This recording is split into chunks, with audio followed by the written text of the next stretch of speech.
अल्हम्दुलिल्लाह नहमदुहु व नस्तईनुहु व नस्तगफिरुहु व नु'मिनु बिही व नतवक्कलु अलैहि व नअऊज़ु बिल्लाहि मिन शुरूरि अनफुसिना व मिन सय्यिआति अअमालिना मन यहदिहिल्लाहु फला मुदिल्ल लहु व मन युद्लिल्हु फला हादिय लहु वनश्हदु अन ला इलाहा इल्लल्लाह वनश्हदु अन्न मुहम्मदन अब्दुहु व रसूलुहु अम्मा बअद फ़क़द क़ाल अल्लाहु तबारक व तआला फ़िल क़ुरआनिल मजीद वल फ़ुरक़ानिल हमीद हामीम वल किताबिल मुबीन इन्ना अंज़लनाहु फ़ी लैलतिन मुबारकतिन इन्ना कुन्ना मुंज़िरीन सदक़ल्लाहुल अज़ीम। अल्लाहुम्मा सल्लि अला सय्यिदिना मुहम्मद व अला आलि सय्यिदिना मुहम्मद व बारिक व सल्लिम। अल्लाहुम्मा सल्लि अला सय्यिदिना मुहम्मद व अला आलि सय्यिदिना मुहम्मद व बारिक व सल्लिम। अल्लाहुम्मा सल्लि अला सय्यिदिना मुहम्मद व अला आलि सय्यिदिना मुहम्मद व बारिक व सल्लिम।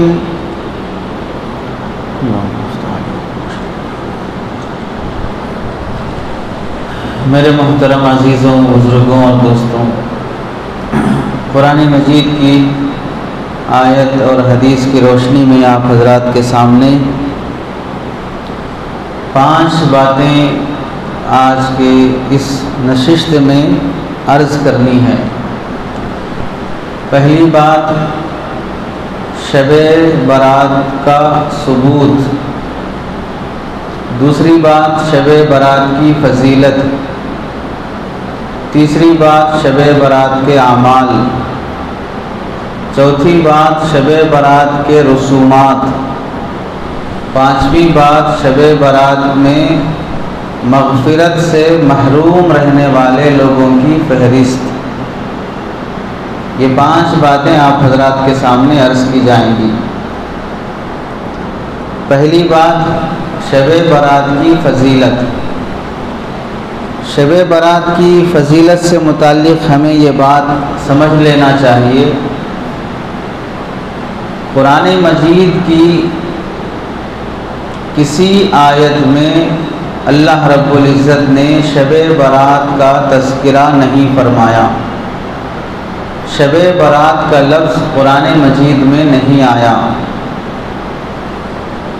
बाज़ मुफ़स्सिरीन ने जो आयत पढ़ी गई है, इन्ना अंज़लनाहु फ़ी लैलतिन मुबारकतिन, लैलतुम मुबारका से जैसे हज़रत इक्रिमा रज़ी अल्लाह तआला अन्हु ने ये मुराद लिया है कि इस आयत में मुबारक रात से शब-ए बारात मुराद है, जबकि जुमहूर मुफस्सिरीन का राजिह कौल ये है कि यहाँ लैलतुल मुबारका से शब-ए क़दर मुराद है, शब-ए बारात मुराद नहीं है।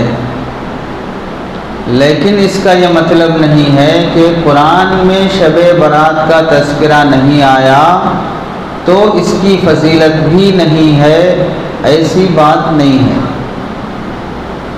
शब-ए बारात की फ़जीलत का सबूत कुरान मजीद की इस आयत पर मौक़ूफ़ नहीं है, अहादीस से इसकी फ़जीलत साबित है। इस आयत में 2 गलतियाँ लोगों से हुई हैं। एक गलती तो ये हुई कि इन्ना अंज़लनाहु फ़ी लैलतिन मुबारका, कि हमने कुरान मजीद इस मुबारक रात में नाज़िल की है, इससे ये मुराद लिया मुबारक रात से शब-ए बारात मुराद है। हालांकि इस आयत में अल्लाह ने शब-ए बारात का तज़किरा नहीं किया, क्योंकि कुरान मजीद का नुज़ूल इन्ना अंज़लनाहु यानी हमने कुरान मजीद को नाजिल किया फ़ी लैलतिन मुबारका, मुबारक रात में। ये मुबारक रात कौन सी है? कुरान की इस आयत की तफसीर दूसरी आयत करती है और वो इन्ना अंज़लनाहु फ़ी लैलतिल क़द्र, हमने कुरान मजीद को नाजिल किया है लैलतुल क़द्र यानी शब-ए क़द्र में। तो यहाँ शब कदर मुराद है, शब बारात मुराद नहीं है। तो आयत से शब बारात मुराद लेना ये गलत है। दूसरी गलती ये हुई है कि आयत में जब शब बारात मुराद नहीं है तो बाज़ लोगों ने शब बारात की फजीलत का इनकार ही कर दिया कि कुरान में इसका ज़िक्र नहीं है। कुरान में अब इसका ज़िक्र नहीं है तो फिर इसकी कोई फजीलत भी नहीं है। तो अगर ऐसी बात है तो फिर कुरान में हमें और हमारे और आपका भी ज़िक्र नहीं है। कुरान में कई चीज़ों का ज़िक्र नहीं है, उन चीज़ों का ज़िक्र हदीस से साबित है। कुरान मजीद में इशराक की नमाज, कुरान मजीद में चाश की नमाज, कुरान मजीद में अवाबिन की नमाज, कुरान मजीद में हर फ़र्ज़ नमाज से पहले की सुन्नतें, बाद की सुन्नतों का ज़िक्र, कई नमाज़ों का ज़िक्र कुरान मजीद में नहीं है। तो इसका ये मतलब नहीं है कि ये नमाज़ें साबित नहीं हैं। तो आयत से अगर ये मुराद नहीं भी हो फिर भी आयत से हटकर अहादीस से इस रात की फजीलत साबित है। इस रात के नामों के बारे में मुहद्दिसीन और उलमा ने लिखा है। एक तो इस रात का नाम लैलतुल मुबारका है। इस मुबारक रात शब बारात, लैलतुल इत्क आज़ादी की रात, अल्लाह ताला जहन्नम से आज़ाद फरमा देते हैं। लैलतुल मग़फ़िरा, मग़फ़िरत की रात। 7 नाम इस रात के उलमा ने किताबों में ज़िक्र किए हैं। तो किसी एक नाम का ज़िक्र कुरान मजीद में नहीं होने से उस रात की फजीलत का इनकार नहीं किया जाएगा। दूसरी बात फजीलत से मुताल्लिक़ ये है कि अल्लाह के नबी अलैहिस्सलाम से हज़रत अम्मी जान आयशा रज़ी अल्लाह तआला अन्हा नक़ल फरमाती हैं, तिरमिज़ी शरीफ की हदीस है कि अल्लाह के नबी अलैहिस्सलाम ने फरमाया कि अल्लाह ताला 15वीं शब, शाबान की 15वीं रात को आसमानी दुनिया पर नुज़ूल फरमाते हैं।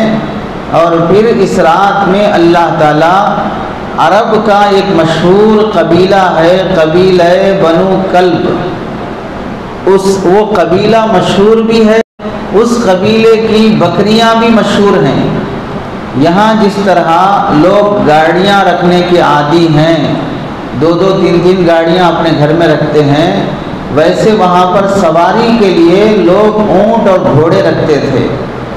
पहले ज़माने में जिस तरह घरों में जानवर पाले जाते थे, इस तरह अरब में बकरियां पालने का रिवाज आज भी है। मालदार लोग अपने बकरियां, अपने ऊँट जंगलों में पालते हैं और उन्हें घास खिलाने के लिए, पानी पिलाने के लिए हिंदुस्तान से लोग जाते हैं। तो ये रिवाज आज भी है। तो अल्लाह के नबी अलैहिस्सलाम बकरियों को मिसाल में पेश करते हुए फरमाया, शबे बारात में अल्लाह ताला पहले आसमान पर नुज़ूल फरमा कर कबीले बनु कल्ब की बकरियों के बालों के बराबर इंसानों की मग़फ़िरत फरमा देते हैं। ये कबीला बड़ा है, कबीले की बकरियों के बालों की गिनती अदद के बराबर अल्लाह ताला इंसानों की मग़फ़िरत फरमाते हैं। हमारे जिस्म में तो कोई ना कोई हिस्सा ऐसा खाली है जहाँ पर बाल नहीं होते हैं, लेकिन बकरियों के जिस्म में, पूरे जिस्म में तकरीबन बाल होते हैं। और एक बकरी में कितने लाख बाल होते हैं कोई इंसान नहीं गिन सकता। अल्लाह के नबी फरमाते हैं बकरियों के बालों के बराबर। बकरियों की तादाद कितनी है वो नहीं मालूम, और एक बकरी में कितने लाख बाल होंगे वो भी नहीं मालूम। तो अल्लाह ताला इस रात में हज़ारों, लाखों, करोड़ों लोगों की मग़फ़िरत के फैसले फरमाते हैं। इस वास्ते इस रात को मग़फ़िरत की रात कहा जाता है। हज़रत आयशा रज़ी अल्लाह तआला अन्हा के अलावा हज़रत सिद्दीक़ अकबर रज़ी अल्लाह तआला अन्हु, हज़रत अबू हुरैरा रज़ी अल्लाह तआला अन्हु, हज़रत मुआज़ रज़ी अल्लाह तआला अन्हु, हज़रत अबू सईद खुदरी रज़ी अल्लाह तआला अन्हु, 7 सहाबा से शब बारात की फजीलत की रिवायात मंक़ूल हैं। और ज़ईफ़, हसन, मुख्तलिफ़ रिवायतें जोड़कर 17 के करीब हदीसें उलमा ने लिखी हैं कि शब बारात की फजीलत में इतनी हदीसें साबित हैं। बाज़ हदीसें ज़ईफ़ हैं, बाज़ हसन दर्जे की हैं, बाज़ आला दर्जे की हैं। सबका खुलासा ये है कि शब बारात का सबूत है, शब बारात की फजीलत है। मुतलक इसका इनकार कर देना गलत बात है। शब बारात से मुतालिक लोगों के 4 नज़रिए हैं। पहला नज़रिया ये है कि बाज़ लोग शब बारात का इनकार ही कर देते हैं और शब बारात की कोई फजीलत मानने तैयार नहीं होते। शब बारात में जितनी हदीसें हैं सबको मनगढ़ंत बोल देते हैं। ये वो लोग हैं जो हद से उतर गए, ये वो लोग हैं जो हद से उतर गए। हद पे रहना चाहिए था, हद से उतर गए, यानी जिस चीज़ को जो मकाम देना चाहिए उसे उस मकाम से उतार दिया, घटा दिया।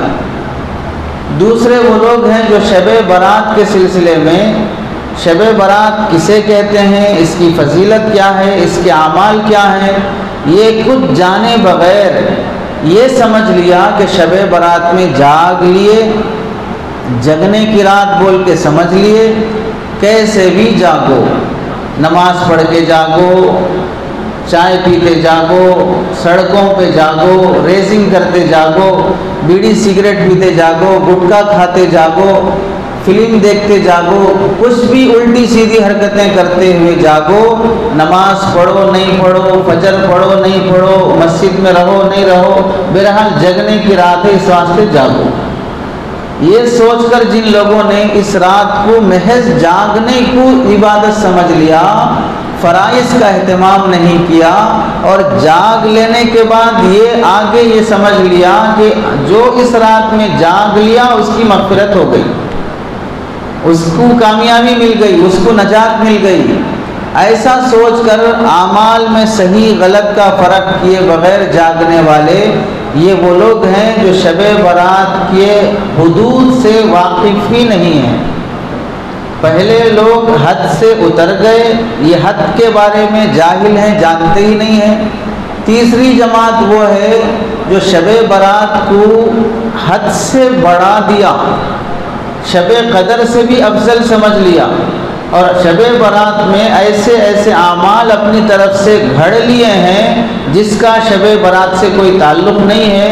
उन बिदात, खिलाफ सुन्नत, रसूमात को इन्होंने शब बारात का अहम हिस्सा बनाकर उससे मसलकी इम्तियाज़ कायम करना शुरू कर दिया। ये वो लोग हैं जो शब बारात को हद से बढ़ा दिया। तो पहले लोग हैं हद से उतर गए, दूसरे लोग हैं जो हद को जानते ही नहीं हैं, तीसरे लोग हैं जो हद से आगे बढ़ गए, चौथी जमात है जो शब बारात का सबूत मानती है, शब बारात की हदीसों को मजमूई तौर पर हसन दर्जे के मानकर उसकी फजीलत का इकरार करते हैं और शब बारात में वही आमाल करते हैं जिसका हदीस से साबित सबूत है और इबादत को मुस्तहब दर्जा देते हैं, वाजिब दर्जा नहीं देते। ये चौथी जमात है जो अहले सुन्नत वल जमात की है और ये वो लोग हैं जो हद पर कायम हैं, सिराते मुस्तकीम पर हैं, जो हद पर बाकी हैं। तो मजमूई तौर पे शब बारात के मुतालिक अहादीस फजीलत की आई हैं, हदीसें सबूत की भी हैं। पहली बात जो आपके सामने अर्ज़ करनी थी, शब बारात की फजीलत के मुतालिक समझ लें कि ये रात मग़फ़िरत की रात है। अल्लाह ताला इस रात में बंदों की बख्शिश के फ़ैसले फरमाते हैं। कई सहाबा से अहादीस मरवी हैं, सबका खुलासा ये है अल्लाह आज की रात पहले आसमान पर नाजिल होकर बंदों को निदा फरमाते हैं, ऐलान फरमाते हैं, है कोई बख्शिश मांगने वाला, हल मिन मुस्तग़फ़िरिन फ़अग़फ़िर लहू, कोई बख्शिश मांगने वाला है, तौबा करने वाला है, मैं उसकी तौबा कबूल करना चाहता हूँ। अला मिन मुस्तरज़िक़िन फ़अरज़ुक़हू, कोई रोज़ी मांगने वाला है, कोई नौकरी मांगने वाला है, कोई दौलत मांगने वाला है, कोई अपनी घर की हाजतें ज़रूरतें मांगने वाला है, मैं उसकी हाजत और ज़रूरत पूरी करने आया हूँ। इसी तरह सुबह तक अल्लाह की तरफ से ऐलान जारी रहता है कि है कोई मांगने वाला कि हम उसकी मांग पूरी करें। आम दिनों में अल्लाह ताला हर रात आसमानी दुनिया पर नुज़ूल फरमाते हैं, लेकिन रात के आखिरी हिस्से में तहज्जुद के वक्त हर रात अल्लाह ताला आसमानी दुनिया पर नाजिल होते हैं, लेकिन तहज्जुद के वक्त रात के आखिरी हिस्से में। और इस रात की खुसूसियत यह है कि अल्लाह ताला आसमानी दुनिया पर नुज़ूल फरमाते हैं, लेकिन शुरू रात से ही। तो आम दिनों में अल्लाह पहले आसमान पर आते हैं रात के आखिर हिस्से में, और इस रात में अल्लाह ताला आसमानी दुनिया पर आते हैं रात के शुरू हिस्से से ही। अल्लाह ताला तो हर रात आसमानी दुनिया पर आते हैं, तो फिर इस रात की क्या खुसूसियत है? इस रात की खुसूसियत ये है, आम रातों में अल्लाह ताला रात के आखिर हिस्से में आते हैं, और इस रात में अल्लाह ताला शुरू हिस्से से ही आ जाते हैं। और फजीलत के मुतालिक एक बात ये भी समझ लें, अल्लाह के नबी अलैहिस्सलाम इस रात में जिन लोगों की मग़फ़िरत ना होने की ख़बर दी है, उन तमाम हदीसों में अल्लाह के नबी अलैहिस्सलाम ने इस रात की मग़फ़िरत की तरफ वजाहत फरमाई कि यह रात बख्शिश की रात है, ये रात दुआएं कबूल होने की रात है, ये रात अल्लाह की रहमत बंदों की तरफ मुतवज्जे होने की रात है। अब हम समझ लें कि एक अल्लाह रब्बुल इज़्ज़त की ज़ात जिसके दरबार में जिसके क़ुर्ब को हासिल करने के लिए हम रोज़ाना जाना चाहते हों, 5 वक्त की नमाज अल्लाह ने फ़र्ज़ किया है, हम उस फ़र्ज़ नमाज को अदा करने के लिए अल्लाह के दरबार में आना चाहते हैं। पूरे साल अल्लाह ने 5 नमाज़ें फ़र्ज़ की हैं, उन नमाज़ों को अदा करने के लिए बंदा मस्जिद आता है। उसके अलावा अल्लाह का निज़ाम है कि हफ्ते के 7 दिन बंदा 5 टाइम नमाज अदा करने के लिए अल्लाह के घर आता है। फिर भी अल्लाह ताला ने जुमा का एक दिन रखा है, लोगों को उसकी फजीलत सुनाई है कि तुम रोज़ाना 5 टाइम आते हो, लेकिन हफ्ते के 7वें दिन बड़े एहतमाम से आना। तो जुमा की अलग से फजीलत अल्लाह ने बयान की है, इज्तिमाइयत की खातिर, उम्मत के अंदर रग़बत शौक़ पैदा करने की खातिर, जुमा को कबूलियत की घड़ी, जुमा को पहले आने का सवाब, जुमा में सूरह कहफ का सवाब, जुमा का फ़लाँ सवाब, कई फजीलतें जुमा के रखी हैं। हालांकि वही जुमा के अलावा आम दिनों में ज़ोहर को आते ही हम लोग, लेकिन फिर भी अल्लाह ताला ने हफ्ते में एक निज़ाम ऐसा रखा जो हफ्ते भर के निज़ाम से बदला हुआ है। ऐसे ही अल्लाह ताला ने साल भर में कुछ निज़ाम ऐसे रखा कि ईद के लिए आओ, बकरीद के लिए आओ, ईद-उल फितर के लिए आओ, कुछ निज़ाम अल्लाह ने बदल के रखा है। ऐसे ही इशा की नमाज के लिए बंदा हर रोज़ आता है अल्लाह के घर, लेकिन अल्लाह ने कुछ रातें ऐसी रखी हैं जिन रातों में बंदों को बड़े एहतमाम से बुलाया जाता है दावत देकर। अब ये समझ लीजिए कि किसी रात हम अल्लाह के दरबार में जाना चाहते हैं, और ये वो रात है कि इस रात में अल्लाह ताला हमको एहतमाम से बुलाते हैं। और ऐसी मुबारक रातों की घड़ियों को बड़े कदर से देखना चाहिए। ऐसी मुबारक रातों में जहाँ पर अल्लाह ताला सवाब बढ़ा देते हैं, ऐसे ही गुनाहों का अजाब भी बढ़ा देते हैं। तो इन रातों में हो सके तो कुछ इबादत कर लें, अगर ना हो सके तो सो जाएं, लेकिन गुनाह न करें। मुबारक जगहों में गुनाह करना गुनाह के वबाल को बढ़ा देता है। आम आदमी से छेड़ लिए इतना परेशानी नहीं होती, किसी सियासतदान से छेड़ लिए तो परेशानी होती है। तो इससे मालूम हुआ कि आम रातों में नाकदरी करे इतना ज़्यादा वबाल नहीं होगा, बरकत वाली रातों में अगर नाकदरी करते हो तो वबाल ज़्यादा हो जाता है। इस वास्ते इस रात में आदमी जागना चाहता है तो इबादत के साथ जागे, वरना जाके आराम से सो जाए। तो एक तो इस रात की फजीलत है, दूसरी इस रात का सबूत है। सबूत के सिलसिले में ज़्यादा गुफ्तगू करने की ज़रूरत नहीं है, वो इल्मी मशगला है, वो उलमा के काम की बात है। फजीलत के सिलसिले में इतनी बात याद रख लीजिए कि यह रात बख्शिश की रात है, यह रात तौबा की रात है, यह रात दुआएं कबूल होने की रात है, अल्लाह की रहमत बंदों की तरफ मुतवज्जे होने की रात है। अल्लाह ताला पहले आसमान पे नाजिल होने का मतलब ये नहीं है कि हम फर्स्ट फ्लोर से, सेकंड फ्लोर से, ग्राउंड फ्लोर पे जिस तरह आते हैं, वैसा अल्लाह भी अर्श पर से 7वें आसमान पर, 6ठे आसमान पर, दूसरे आसमान पर, फिर पहले आसमान पर आते हैं। ऐसे उतर के आना मुराद नहीं है। मुराद क्या है, कैसे अल्लाह पहले आसमान पर आते हैं, अल्लाह को मालूम, हमें नहीं मालूम। वो अल्लाह आते हैं, उसका आना हमारे आने की तरह नहीं है, उसका नुज़ूल हमारे नुज़ूल की तरह नहीं है। वो हमारी तरह जिस्म से पाक है, वो हमारी तरह उतरने चढ़ने से पाक है। वो कैसे तशरीफ़ लाते हैं, अल्लाह बेहतर जानते हैं। समझने के लिए बस इतना समझ लीजिए, अल्लाह ताला इस रात बंदों की तरफ पहली रातों के मुकाबले में ज़्यादा तवज्जो फरमाते हैं। नाजिल होने का मतलब पहली रातों के मुकाबले में इस रात ज़्यादा तवज्जो देते हैं, ज़्यादा कबूलियत की उम्मीद की जाती है। तो दो बातें हो गई, एक तो इस रात का सबूत, दूसरा इस रात की फजीलत। तीसरी चीज़ है इस रात में करने के काम। बाज़ काम अहादीस से साबित हैं, बाज़ काम साबित नहीं हैं, लेकिन हम लोगों ने चूँकि साबित कामों को हद से बढ़ा दिया और गैर साबित कामों को साबित मान लिया, दोनों में गलती हुई है।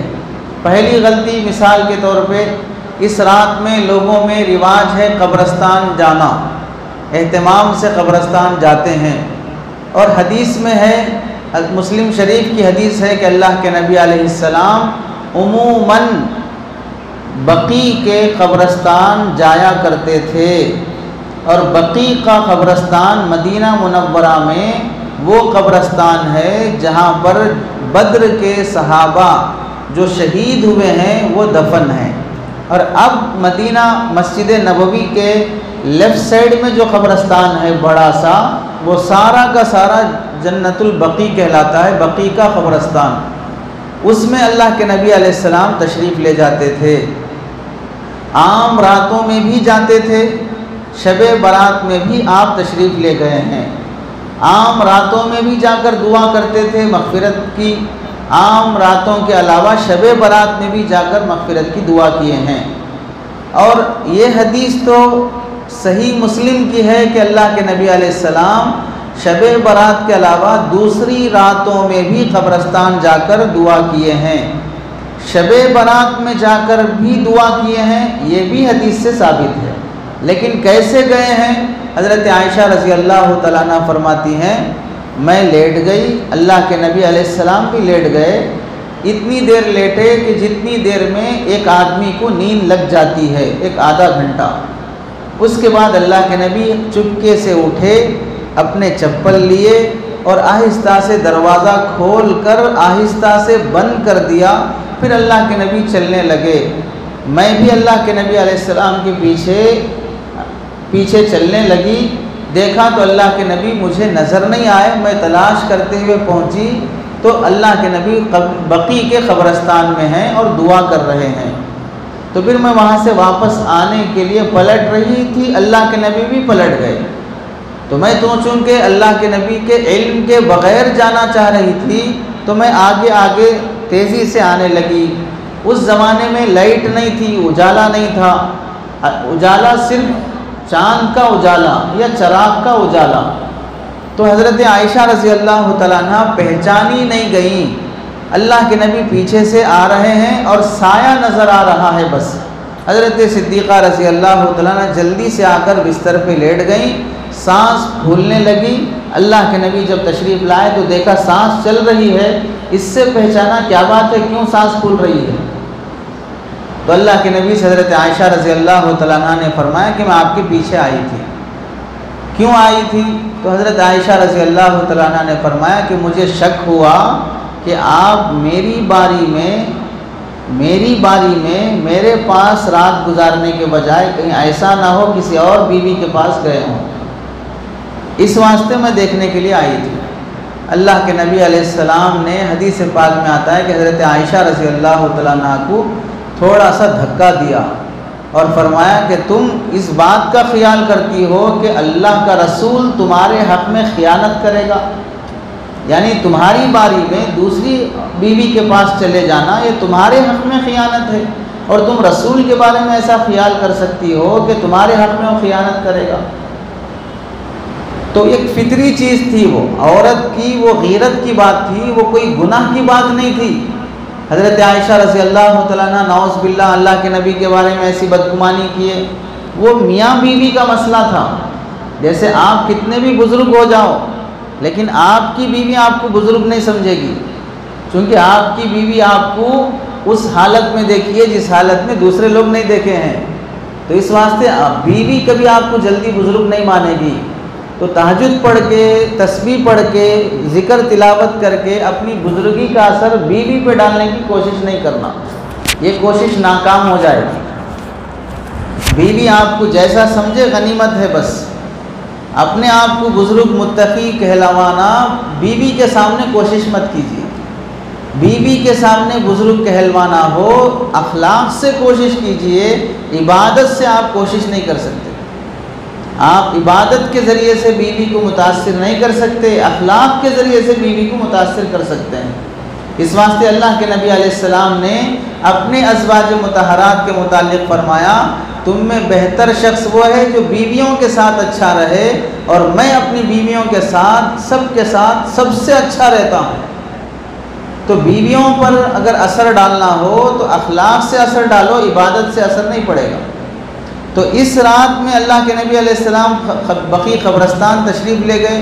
तो अल्लाह के नबी अलैहिस्सलाम ने फरमाया कि आयशा, बात दरअसल ये है, अल्लाह ने मुझे हुक्म फरमाया था कि मैं बकी क़ब्रस्तान जाऊं और वहाँ के मुर्दों के लिए मग़फ़िरत की दुआ करूं। इस रात में अल्लाह ताला कबीले बनु कल्ब की बकरियों के बालों की तादाद के बराबर बंदों की बख्शिश फरमा देते हैं। तो ये अमल क़ब्रस्तान जाने का इस हदीस से साबित हुआ। लेकिन हदीस चूँकि बाज़ रिवायात में शबे बारात में जाने की जो हदीस है वह हदीस ज़ईफ़ दर्जे की है।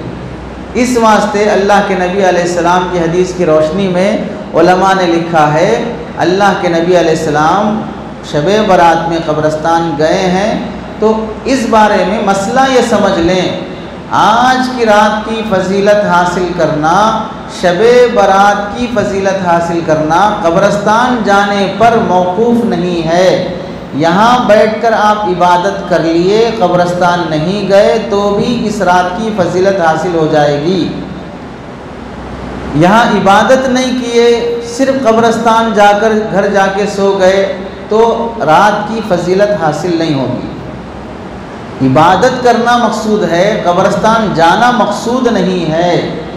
और अल्लाह के नबी अलैहिस्सलाम गए तो भी कैसा तशरीफ़ ले गए, बाजू हज़रत आयशा रज़ी अल्लाह तआला अन्हा हैं, उन्हें उठाया नहीं, आकर इतनी देर लेट गए जितनी देर एक आदमी को नींद लग जाती है, ताकि हज़रत आयशा को नींद लग जाए, ये सो जाएं। और उतनी देर होने के बाद अल्लाह के नबी चुपके से निकल कर चले गए। अगर ये रात ऐसी होती जिसमें पूरी जमात को लेकर इमाम साहब, ख़तीब साहब क़ब्रस्तान जाना सुन्नत होता, तो इमामों के इमाम इमामुल अंबिया अलैहिमुस्सलाम सहाबा से फरमाते, आज शबे बारात है, आज रात क़ब्रस्तान जाना है, इस वास्ते सब सहाबा इशा के बाद मस्जिद में जमा हो जाएं, सब मिलकर क़ब्रस्तान जाएंगे। ऐसा अल्लाह के नबी अलैहिस्सलाम ने नहीं किया। इतना खुफिया तरीक़े से क़ब्रस्तान गए कि बीवी को भी पता न चले। आहिस्ता से दरवाज़ा खोला, आहिस्ता से बंद किया और फिर अकेले खामोशी से चले गए। और फिर आने के बाद अल्लाह के नबी अलैहिस्सलाम ने बाद में सहाबा को तरगीब भी नहीं दी कि मैं कल रात क़ब्रस्तान गया था, तुम भी आइंदा से बशब बारात में क़ब्रस्तान जाओ, इस तरह का हुक्म भी नहीं फरमाया। तो इससे पता चला कि अगर आदमी सुन्नत पर अमल करने की नीयत से तन्हा अकेला ज़िंदगी में एक बार भी शबे बारात के मौके पर क़ब्रस्तान चला जाए तो सुन्नत अदा हो जाएगी। हर साल जब भी शबे बारात आए, एहतमाम से जमात की शक्ल बनाकर शबे बारात में क़ब्रस्तान जाना ये हदीस से साबित नहीं है। ज़िंदगी में एक बार भी अकेले सुन्नत पर अमल करने की नीयत से चला जाए, सुन्नत पर अमल का सवाब मिल जाएगा। लेकिन हम लोगों में गलती यह है कि हर साल जब भी शब बारात आती है, एहतमाम से जमात की शक्ल बनाकर कब्रस्तान जाते हैं। कब्रस्तान जाना कोई गुनाह की बात नहीं है, लेकिन अल्लाह के नबी अलैहिस्सलाम जिस तरह गए हैं उस तरह जाना ये सुन्नत है। अल्लाह के नबी कैसे गए? अकेले, किसी को पता ना चले। तो आप भी रात में अकेले कब्रस्तान जाओ, वापस नहीं आए तो फिर नहीं पूछना, जाना सुन्नत है समझ के जाओ। वापस नहीं आए तो फिर सुबह में कोई ना कोई उठा के ला लेते, उसका टेंशन नहीं लेना। तो हदीस सही नहीं समझने का नतीजा है कि अल्लाह के नबी अलैहिस्सलाम जिस तरह गए उस तरह तशरीफ़ ले जाएं। अब वो हिम्मत नहीं है करने की। अल्लाह के नबी जिस तरह गए हैं उस तरह जाने की हिम्मत नहीं है, तो इस वास्ते अब सबको लेके जा रहे हैं जमात की शक्ल में। कहीं कोई मैयत उठ के पैर पकड़ ली तो दूसरे हमारे को बचा सकते हैं। उसके अलावा क्या मकसद है जमात की शक्ल बना के जाने का? और जाने से मकसूद क्या है? मौत की याद आना, अपनी कब्र याद आना, आखिरत याद आना, ये मकसद है। और जाने के बाद जमात की शक्ल में जा रहे हैं, बातें हो रही हैं, फजूल बातें हो रही है, व्हाट्सअप चल रहा है, मोबाइल चल रहा है, वहाँ खड़े होकर भी हंसी मजाक चल रहा है, तो जाने का मकसद ही जब हासिल नहीं हो रहा तो ऐसे मौके पर कब्रस्तान जाने का फ़ायदा क्या है? जाने का मकसद है मय्यत के लिए ईसाले सवाब करना। वहाँ खड़े होकर बातें कर रहे हैं, हंसी मजाक कर रहे हैं, तो उसके लिए ईसाले सवाब क्या करोगे? और बाज़ लोग जाने के अलावा दूसरी चीज़ें अपनी तरफ से घड़ लिए, शक्कर ले जाते हैं, फूल ले जाते हैं, और अगरबत्ती ले जाते हैं, चराग ले जाते हैं, पता नहीं क्या क्या ले जाते हैं। फिर वहाँ जाकर शक्कर बिखेरते हैं। क्यों बिखेर रहे? ये चूंटियाँ खाएंगे तो सवाब मिलेगा। कैसी बेवकूफ़ी की बात है! तुम चूंटियों को खिलाने की जिम्मेदारी तुमको दी गई है। ये इसराफ है, फजूल खर्ची है। कोई चीज़ अपने हाथों से गिर जाए, उठाने के काबिल ना हो, फिर वो चूंटियाँ खा ले तो समझ में आती है बात। जानबूझकर गिरा रहे हो और ये बोल रहे हो कि ये चूंटियाँ खाएंगी, ये कौन सी अक्लमंदी की बात है? अगर चूंटियों को खिलाने का उतना शौक़ है तो फिर लाल चूंटियों को क्यों नहीं खिला रहे? अपने घर में जो चूंटियाँ आ रही हैं उसे दवा डाल के क्यों मार रहे? भाई वो भी तो चूंटियाँ हैं, वहाँ शक्कर डालो ना। वहाँ तो दवा लाकर, ख़ास तौर से पेंसिल लाकर, चाक पीस लाकर राउंड करते हैं कि कोई चूंटियाँ ना आए। तो यहाँ सवाब का अकीदा क्यों ख़त्म हो गया? लाल चूंटियाँ खाएंगी तो क्या सवाब नहीं मिलेगा? घर में जो चूंटियाँ हैं वो अगर तुम्हारे मिठाई को लग जाती हैं, वो खा लेती हैं, तो क्या उससे सवाब नहीं मिलेगा? कब्रस्तान में जो चूंटियाँ हैं वो खाए तो ही सवाब मिलेगा। ये कौन सी बात है? पता चला कि वो चूंटियाँ इस वास्ते सवाब के काबिल हैं कि वो हमको कुछ भी नहीं कर रही। घर की चूंटियाँ हमारे सामान को, हमको तकलीफ़ देती हैं, इस वास्ते इनको खिले तो सवाब नहीं मिलता। ये शक्कर तक बिखेरने का रस्म ये फजूल खर्ची में दाखिल है, इसकी इजाज़त नहीं है। लोग फूल डालते हैं कब्रस्तान पे जाकर। इन फूलों का फ़ायदा क्या है? फूल का मकसद है खुशबू देना। फूलों का मकसद है खुशबू देना। कब्र के अंदर 4 फीट, 6 फीट, 3 फीट के अंदर मय्यत है, कब्र के ऊपर फूल डाले हैं। इन फूलों की खुशबू 3 फीट के अंदर मय्यत को पहुँचेगी। फिर फूल डालने का मकसद क्या है? अगर वो कब्र में मौजूद मय्यत नेक है, जन्नती है। अब यहाँ एक सवाल आप खुद अपने आप से कर लें, जिसकी कब्र पे जाके आपके वालिद हैं, भाई है, कोई भी आपके मरहूम हैं, जिनकी कब्र पे आप खड़े होकर फूल डाल रहे हैं, उनके बारे में आपका गुमान क्या है? वो अच्छे हैं या बुरे हैं? उनके बारे में आपका गुमान क्या है? वो जन्नत में है या जहन्नम में है? क्या समझते हैं आप? अगर आप ये समझते हैं कि वो जन्नत में हैं, वो नेक हैं, अल्लाह ने उनकी बख्शिश कर दी होगी, तो जब आप ये समझ रहे हैं कि मेरे वालिद, मेरी वालिदा, मेरे फ़लाँ रिश्तेदार नेक हैं, जन्नत में हैं, तो फिर बताइए ये 15 रुपए के फूलों की खुशबू जन्नत में रहने वाले उस जन्नती को पहुँचेगी? उसको ज़रूरत है इस खुशबू की?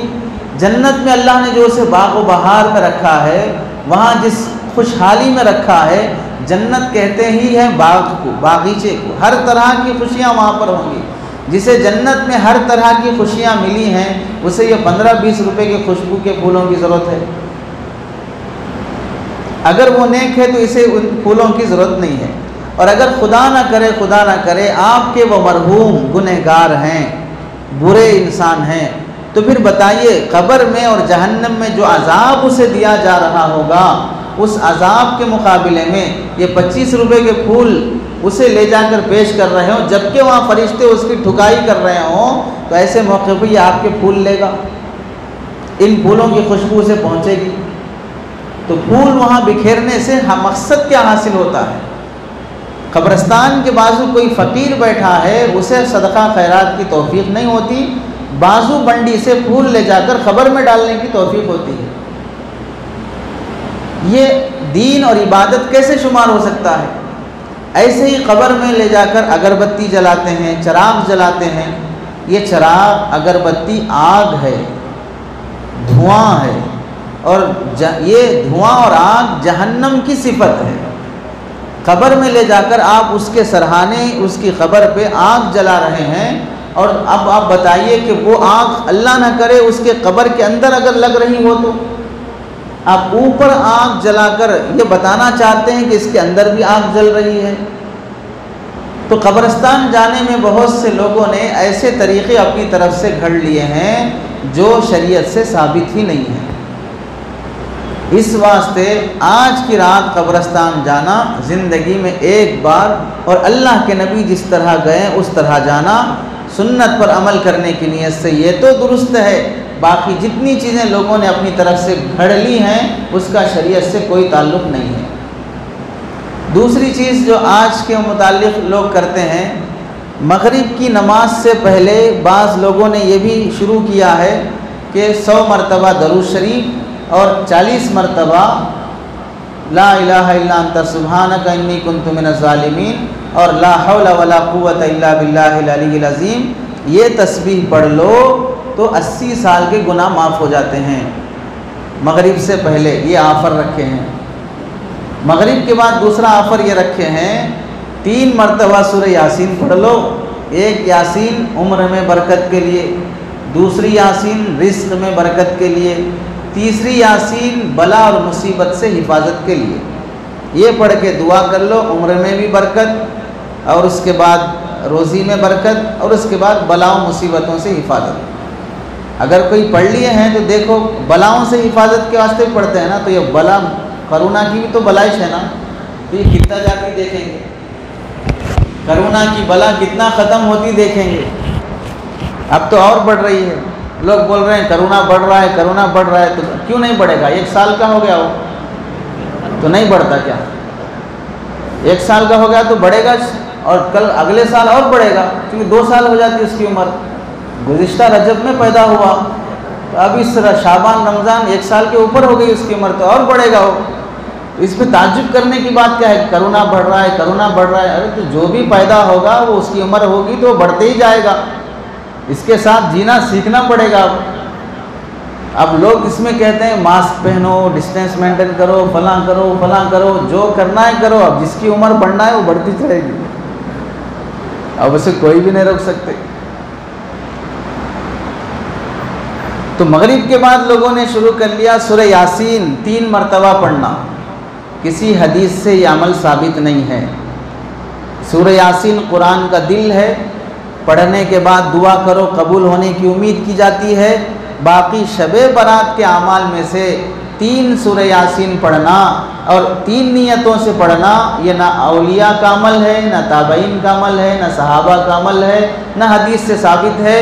कोई अगर किसी को उनके शेख ने या उनके किसी उस्ताद ने बताया हो, तो अगर कोई आदमी अपने उस्ताद, शेख, पीर के कहने पर करता हो, वो उसकी बात है, बाकी कुरान हदीस से इसका कोई ताल्लुक़ नहीं है। और वो अल्लाह से मांगता है, हो सकता है अल्लाह उसे कबूल कर ले, उसे वो दे दे, बाकी शरीयत का इसका कोई हिस्सा नहीं है। अब एक तो हो गया मगरिब से पहले। दूसरा है मगरिब से पहले तो लोग अक़ीदा रखें 80 साल के गुनाह माफ़ हो जाएंगे। बाज़ लोग बड़े धड़ल्ले से बयान भी कर देते हैं और फिर उसका क्लिप बनाकर चलाते भी हैं, लोग उसे बड़े अच्छे से फॉरवर्ड भी करते हैं फॉरवर्ड करने वालों की ज़्यादा गलती नहीं है, इस वास्ते कि ये सब लोग वैसे रहते।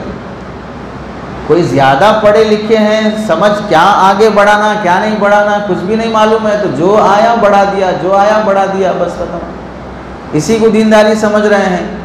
लेकिन जो बोलते हैं उन्हें सोचना चाहिए कि भाई ये कहाँ से साबित है, मैं कैसे बोल के इसे आगे बढ़ा रहा हूँ।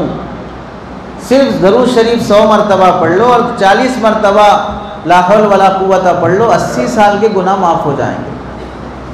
ऐसे झूठे ऑफर देने से क्या होता है कि लोग वो छोटे मोटे काम कर लेके बड़े बड़े गुनाह कर लेते, क्योंकि मेरे 80 साल के माफ़ हो गए ऑलरेडी बोल। ईसाई लोग इसी वास्ते जरी हो गए गुनाहों पर। ईसाइयों में जितनी फहाशी है, जितनी शराब नोशी है, दूसरे मज़ाहिब में उतनी नहीं है। वजह क्या है? उनको ये दिमाग में बिठा दिया गया कि हम सब की तरफ से हज़रत ईसा अलैहिस्सलाम अपने आप को सूली पे चढ़ा के कुर्बानी दे दी, हमारे सबके गुनाह माफ़ हो गए, अब कुछ भी करो सब चलता। तो इस तरह के झूठे ऑफर की वजह से आदमी गुनाहों पे जरी हो जाता है। तो मगरिब से पहले एक ऑफर रखे, मगरिब के बाद एक ऑफर रखे, उसके बाद इशा से पहले और एक ऑफर रखे। बेरी के पत्ते लाकर उसमें पानी गर्म करके गुस्ल कर लेने से लोग क्या समझते हैं कि हमारे ऊपर जो रूहों का असर है वो असर ख़त्म हो जाएगा, या नहीं तो इस साल जो मरने वालों की फहरिस्त बनेगी उस फहरिस्त में हमारा नाम नहीं आएगा, या नहीं तो उनके घर में अगर किसी का इंतकाल हो गया है और उनकी रूह इधर उधर भटक रही है तो ये हम बेरी के पत्तों से नहा लेने पर वो रूह अपने ठिकाने पर पहुंच जाएगी। कोई बात इससे समझ में नहीं आती है कि भाई यहाँ पानी नहाए तो वहाँ रूहों का असर ख़त्म होगा, यहाँ पानी नहाए तो वहाँ पर फहरिस्त में से नाम निकल जाएगा। मौत से बचने के क्या क्या बहाने तलाश कर रहे हैं। बेरी के पत्तों से नहाए तो मौत की फहरिस्त में से नाम निकल जाता। अरे भाई, बेरी के पत्ते से तो मरने वाले को नहलाते, नाम निकलता नहीं, नाम और लिखते। ये ऑलरेडी नहा लेके इसको लिख दो, जल्दी हो जाता इसका काम। बोल भाई, जो नहीं नहाया उसको नहलाना पड़ता, उसके बाद उसे कफनाना पड़ता। अब फरिश्तों को जब मालूम हुआ कि ये ऑलरेडी नहा लेके है तो अब मसला तो आधा हो गया, अब इसे लिख दो, जान ले लो, बस ऐसे ही कफना के दफना देते। तो बेरी के पत्तों से नहाने का अकीदा रखना शरअन दुरुस्त नहीं है। बेरी के पत्तों से नहाने से जिस्म पाक होता है, गुनाह पाक नहीं होते। लोग ये समझते हैं कि इससे नहा लेने से गुनाह पाक हो जाएंगे, रूहों का असर ख़त्म होगा, फला ख़त्म होगा। कोई चीज़ ख़त्म नहीं होगी। इस वास्ते इस रात में बेरी के पत्तों से गुस्ल करने का कोई सवाब नहीं है और कोई इससे अकीदा रखना गलत बात है। और ऐसे ही बाज़ लोग इस रात में मज़ेदार हलवा बनाते हैं, मीठा बनाते हैं और ये समझते हैं कि इस रात में हलवा मीठा बनाकर खाना सुन्नत है, क्योंकि अल्लाह के नबी अलैहिस्सलाम के दंदाने मुबारक शहीद हुए तो आप हलवा बनाकर खाए थे। हज़रत हमज़ा रज़ी अल्लाह तआला अन्हु शहीद हुए तो अल्लाह के नबी अलैहिस्सलाम उनकी शहादत के बाद मीठा बनाकर उस पर फातिहा दिलाकर खाए थे। इस वास्ते मीठा और हलवा बनाकर खाते हैं। वाक़ियतन अगर अल्लाह के नबी अलैहिस्सलाम की सुन्नत पर अमल करना है, पहली बात तो यह है कि अल्लाह के नबी के दंदाने मुबारक शहीद हुए तो शुरू यहाँ से करो। पहले अपने दांत तोड़ लो तो एक सुन्नत पर अमल होगा, फिर उसके बाद हलवा बना के खाओ तो समझ में आएगा। दांत तो नहीं तोड़ ले रहे हैं, टूट गए तो और जाके सीमेंट भर के उसे सही कर ले रहे हैं। बाकी हलवा खाने की जहाँ तक बात आएगी, वहाँ मज़े से हलवा बना के खा रहे हैं और ये बोल रहे अल्लाह के नबी खाए हैं। तो अल्लाह के नबी कब खाए? दांत टूटने के बाद खाए। तो आपके भी दांत टूटने के बाद खाइए आप, उससे पहले खाना तो सुन्नत नहीं है। और ताज्जुब की बात है कि अल्लाह के नबी अलैहिस्सलाम के दंदाने मुबारक शव्वाल में शहीद हुए थे, ग़ज़वा उहद में, और आप हलवा बना के खा रहे हैं शाबान में। दांत शहीद हुए शव्वाल में, हलवा खा रहे हैं शाबान में। और हलवा खाना भी अल्लाह के नबी से साबित नहीं है। हज़रत हमज़ा की फातिहा भी अल्लाह के नबी से साबित नहीं है। लेकिन हलवा खाने का चक्कर है, इस वास्ते किसी ना किसी की तरफ मंसूब कर दो ताकि हमारा हलवा बरकत वाला बन जाए। इसके अलावा कोई दूसरी चीज़ नहीं है हलवा बनाने में, आज की रात मीठा बनाने में। और ऐसे ही आज की रात जो रसूमात घड़ लिए हैं उनमें से ये है कि लोग आज की रात एहतमाम से खाना बनाकर उसे बड़ों की ईद, मुर्दों की ईद कहकर फातिहा दिलाते हैं। अब ये फातिहा क्या चीज़ है, इसके बारे में तफसील से हम बयान नहीं करेंगे, किसी और मौके से बयान करेंगे। उसके लिए मुस्तकिल 1-2 घंटे चाहिए। अभी तो हमारे को वक्त आधा पौन घंटा ही दिए थे, हो गया पौन घंटा। तो आज की रात बड़ों की ईद, तो बिरयानी बनाएंगे, मीठा बनाएंगे, सालन बनाएंगे, सब करेंगे। उसके बाद लोग फातिहा दिलाएंगे और ये समझते हैं कि आज की रात हमारे घर के जो बड़े इंतकाल हो गए हैं उनकी रूहों को हम इसका सवाब पहुंचाएंगे फातिहा दिलाकर। अब ये फातिहा दिलाकर पहुंचाने में बनाएंगे 10 आदमियों का खाना, लेकिन फातिहा दिला रहे हैं उसमें से एक प्लेट निकाल के उस पर फातिहा दिला रहे हैं। सवाब जो पहुंचाना है वो एक प्लेट का पहुंचाना है या पूरे खाने का पहुंचाना है? पूरे खाने का पहुंचाना है। तो फातिहा खाली प्लेट पे कहीं को दिला रहे हैं। पूरे खाने का सवाब पहुंचाना है तो पूरे बर्तन पे, पूरे पतीली पे फातिहा होना चाहिए। सिर्फ प्लेट पे कहीं को फातिहा दिला रहे हैं। और सवाब फातिहा में जो पढ़ते हैं, सूरतुल फातिहा, सूरह इखलास वगैरह जो पढ़ते हैं, उन सूरतों का सवाब पहुंचाना है या इस खाने का सवाब पहुंचाना है? उन सूरतों का सवाब पहुंचाना है तो वो सूरतें पढ़ने के लिए खाना सामने रखना ज़रूरी कहीं को है। वो सूरतें कभी भी पढ़ के सवाब पहुंचा दो, पहुंच जा सकता है। अगर सवाब खाने का पहुंचाना है तो फिर खाना सामने रख लेके सूरे पढ़ने से सवाब पहुंचेगा या खाना गरीबों को तकसीम करने से सवाब पहुंचेगा? खाना सामने रख लेने से तो सवाब नहीं पहुंचेगा, गरीबों को तकसीम करने से सवाब पहुंचेगा। अब यहाँ गरीबों को तकसीम किए नहीं हैं, उससे पहले बोलते हैं कि यह सवाब पहुंच गया। एक प्लेट खाने पे फातिहा दिला के एक गरीब को दिए, बाकी 10 लोग बैठ के आराम से खा लिए, सवाब एक प्लेट का पहुंचा के बाकी 9 प्लेट का खुद हजम कर लेके बोल रहे हैं हम सवाब पहुंचाए। ये पूरी सियासत है। रोड बनाने के लिए 500 करोड़ सैंक्शन हुए, 1 करोड़ में बना के बाकी सब खा ले के बोल रहे हैं हम बना दिए। जैसे वो लोग सियासत करते हैं हम भी सियासत कर रहे हैं। एक प्लेट दे दे के हमारे मरहूमीन के नाम पे, बाकी सब हम खा ले के बोल रहे हैं उनके नाम पे सवाब पहुंचा दिए। और दूसरी चीज़ ये है कि बाज़ लोग इस सवाब पहुंचाने में अक़ीदा रखते हैं कि इस रात अगर हम सवाब नहीं पहुंचाएंगे तो हमारी रूहें जो बड़ों की इंतकाल हो गई हैं वो हमें कोसेंगी, बद्दुआ देंगी। इस तरह सोचते हैं। आप अपने बड़ों के बारे में ऐसी बदगुमानी करते हैं, आप अपने बाप के बारे में ऐसी बदगुमानी करते हैं कि आपके बाप आपको बद्दुआ देंगे, आपकी वालिदा आपको बद्दुआ देगी।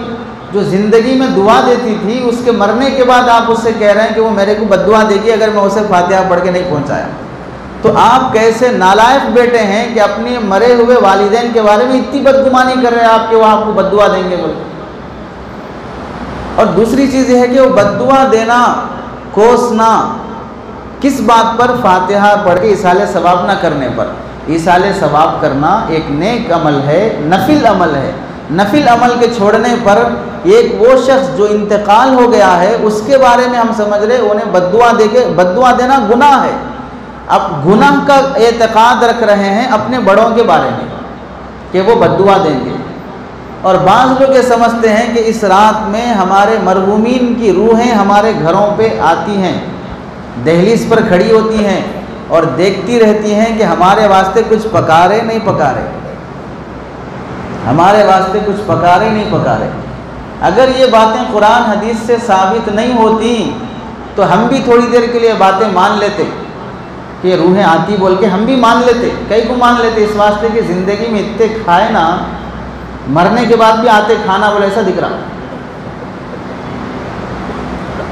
इतना जो खा रहे ना लोग, इनको देख के ये समझना पड़ता कि ये लोग गए तो भी फिर आते खाने वास्ते बोले। लेकिन चूँकि कुरान हदीस से साबित है कि गए तो फिर नहीं आते, चूँकि वहाँ खाते रहते। अगर अच्छे हैं तो जन्नत में खाएंगे, अगर ख़राब हैं तो फिर फरिश्ते खिलाते रहते। दहलीज पर आके बैठेंगे, हमारे वास्ते देखेंगे कि कुछ पका रहे नहीं पका रहे, हमारे नाम पे कुछ इसाले सवाब कर रहे नहीं कर रहे। तो रूहों का अपने घर में आने का एतकाद रखना ये खुद साबित नहीं है कि भाई रूहें हमारे घरों पे आती हैं। आपको कौन बताए? या तो वही के ज़रिए से मालूम होना कि आप पर वही आई कि भाई रूहें आ रही हैं आपके घर पे, या नहीं तो आप देखना कि रूहें आती हुई आपको दिख रही हैं। पहली बात तो नहीं है कि आप पर वही आई रूहों के बारे में, वही तो नहीं है। आप देख रहे हों कि रूहें आ रही हैं, इसका भी हम यकीन नहीं कर सकते, इस वास्ते कि अगर वाक़ईतन रूहें घरों में आना शुरू हुई तो फिर एक और रूह घर से जाना शुरू होती। रूहें घरों में आना शुरू हुई तो एक और रूह घर से जाना। इतनी ताकत है कि आप रूह को देख सकें। जब उनका इंतकाल हुआ तो जाते वक्त उनकी रूह को नहीं देख सके, अब 1 साल होने के बाद आ रही तो देख रहे हैं। तो ये सब अकीदे आज की रात में इसाले सवाब के नाम पर हम लोग कर लिए हैं, जिसका शरीयत से कोई ताल्लुक़ नहीं है। तो शबे बारात के आमाल में बाज़ लोगों ने नए नए आमाल अपनी तरफ से घड़े हैं, और औरतों में ख़ास तौर से कुल की नमाज, 11 कुल की नमाज, 40 कुल की नमाज, इतने कुल की नमाज, ऐसी नमाजें औरतों में चल पड़ी हैं। इसका भी शरीयत से कोई ताल्लुक़ नहीं है। इसके अलावा नौजवानों में पटाखे जलाना, रेजिंग करना, होटलों में फालतू वक्त ज़ाय करना, हुकूमत की सरकारी चीज़ों को नुकसान पहुंचाना, ऐसे ऐसे गुनाह जिससे शरीयत भी मना करती है और उससे हुकूमत का भी नुकसान होता है, इस्लाम और मुसलमान बदनाम होते हैं। नौजवानों में ऐसी बदतमीज़ियाँ पाई जाती हैं। खुलासा यह है कि आज के रात के आमाल में से बाज़ आमाल तो साबित हैं, बाज़ आमाल हम लोगों ने अपनी तरफ से घड़ लिए हैं। साबित आमाल क्या है? कब्रस्तान जाना, कैसे जाना तफसील बता दी गई। साबित आमाल क्या है? आज की रात हस्बे इस्तिताअत जिससे जितनी इबादत हो सके कर ले, नफिल पढ़ ले, सलातुत तस्बीह पढ़ ले, तिलावत कर ले, एक 10 मिनट अकेले कोने में बैठ के अल्लाह से दुआ कर ले, तौबा इस्तिग़फ़ार करे, अपनी औलाद के लिए दुआ मांगे। कई घर की औरतें आपकी बोल कर भेजी होंगी कि आज जगने की रात है, दुआ करके आओ, तो एक 5 मिनट अलग बैठकर इनफरादी तौर पे दुआ कर लिए। फिर फजर की नमाज से पहले तहज्जुद में उठ गए, तहज्जुद पढ़ लिए और अल्लाह से उस मौके पर भी दुआ कर लिए। जगने की रात में असल जगना तो इस वक्त का जगना नहीं है, सो के उठने के बाद तहज्जुद के वक्त जगना ये अफजल है। जगना ही है तो तहज्जुद के वक्त जगना अफजल है। इस वक्त जगना आदमी के लिए कॉमन है, ज़्यादा मशक्क़त नहीं होती। सो जाके फिर 3 बजे उठकर जगना, वो जगना आदमी को इबादत बनाता है, उस जगने में रूहानियत आती है, इस जगने में आदमी का शौक़ पूरा होता है। लेकिन चूँकि अब सो गए तो तहज्जुद में क्या उठते, फजर को उठना लोगों को मुश्किल हो रहा है, तो इस वास्ते गनीमत है कि भाई थोड़ी देर अभी जाग कर सो जाओ। इस जगने के बहाने ना अब जगते ना सुबह जगते। अब जग रहे हैं तो सही जगो और उससे कीमती बनाओ। उसके लिए जो आमाल करने के वहीं किए जाएं, और उसके बाद जितनी भी चीज़ें लोगों ने रसूमात की घड़ी हैं उसका शरीयत में कोई हिस्सा नहीं है। ये हो गई आज की रात से मुताल्लिक़ आमाल जो साबित हैं, रसूमात जो साबित नहीं हैं। उसके बाद एक अमल है कल का, रोज़े से मुताल्लिक़ 15वीं शाबान का रोज़ा। इस रोज़े के बारे में समझ लीजिए, अल्लाह के नबी अलैहिस्सलाम पूरे शाबान का रोज़ा रखते थे, शाबान के पूरे महीने का।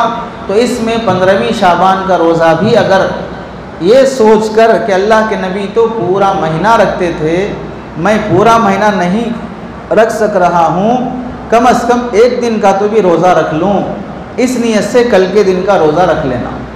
और इसी तरह अल्लाह के नबी अलैहिस्सलाम हर महीने की चाँद की तारीख़ से 13, 14, 15 चाँद की तारीख़ों से 13, 14, 15 इन 3 दिनों में अय्याम 20 के अल्लाह के नबी रोज़ा रखते थे।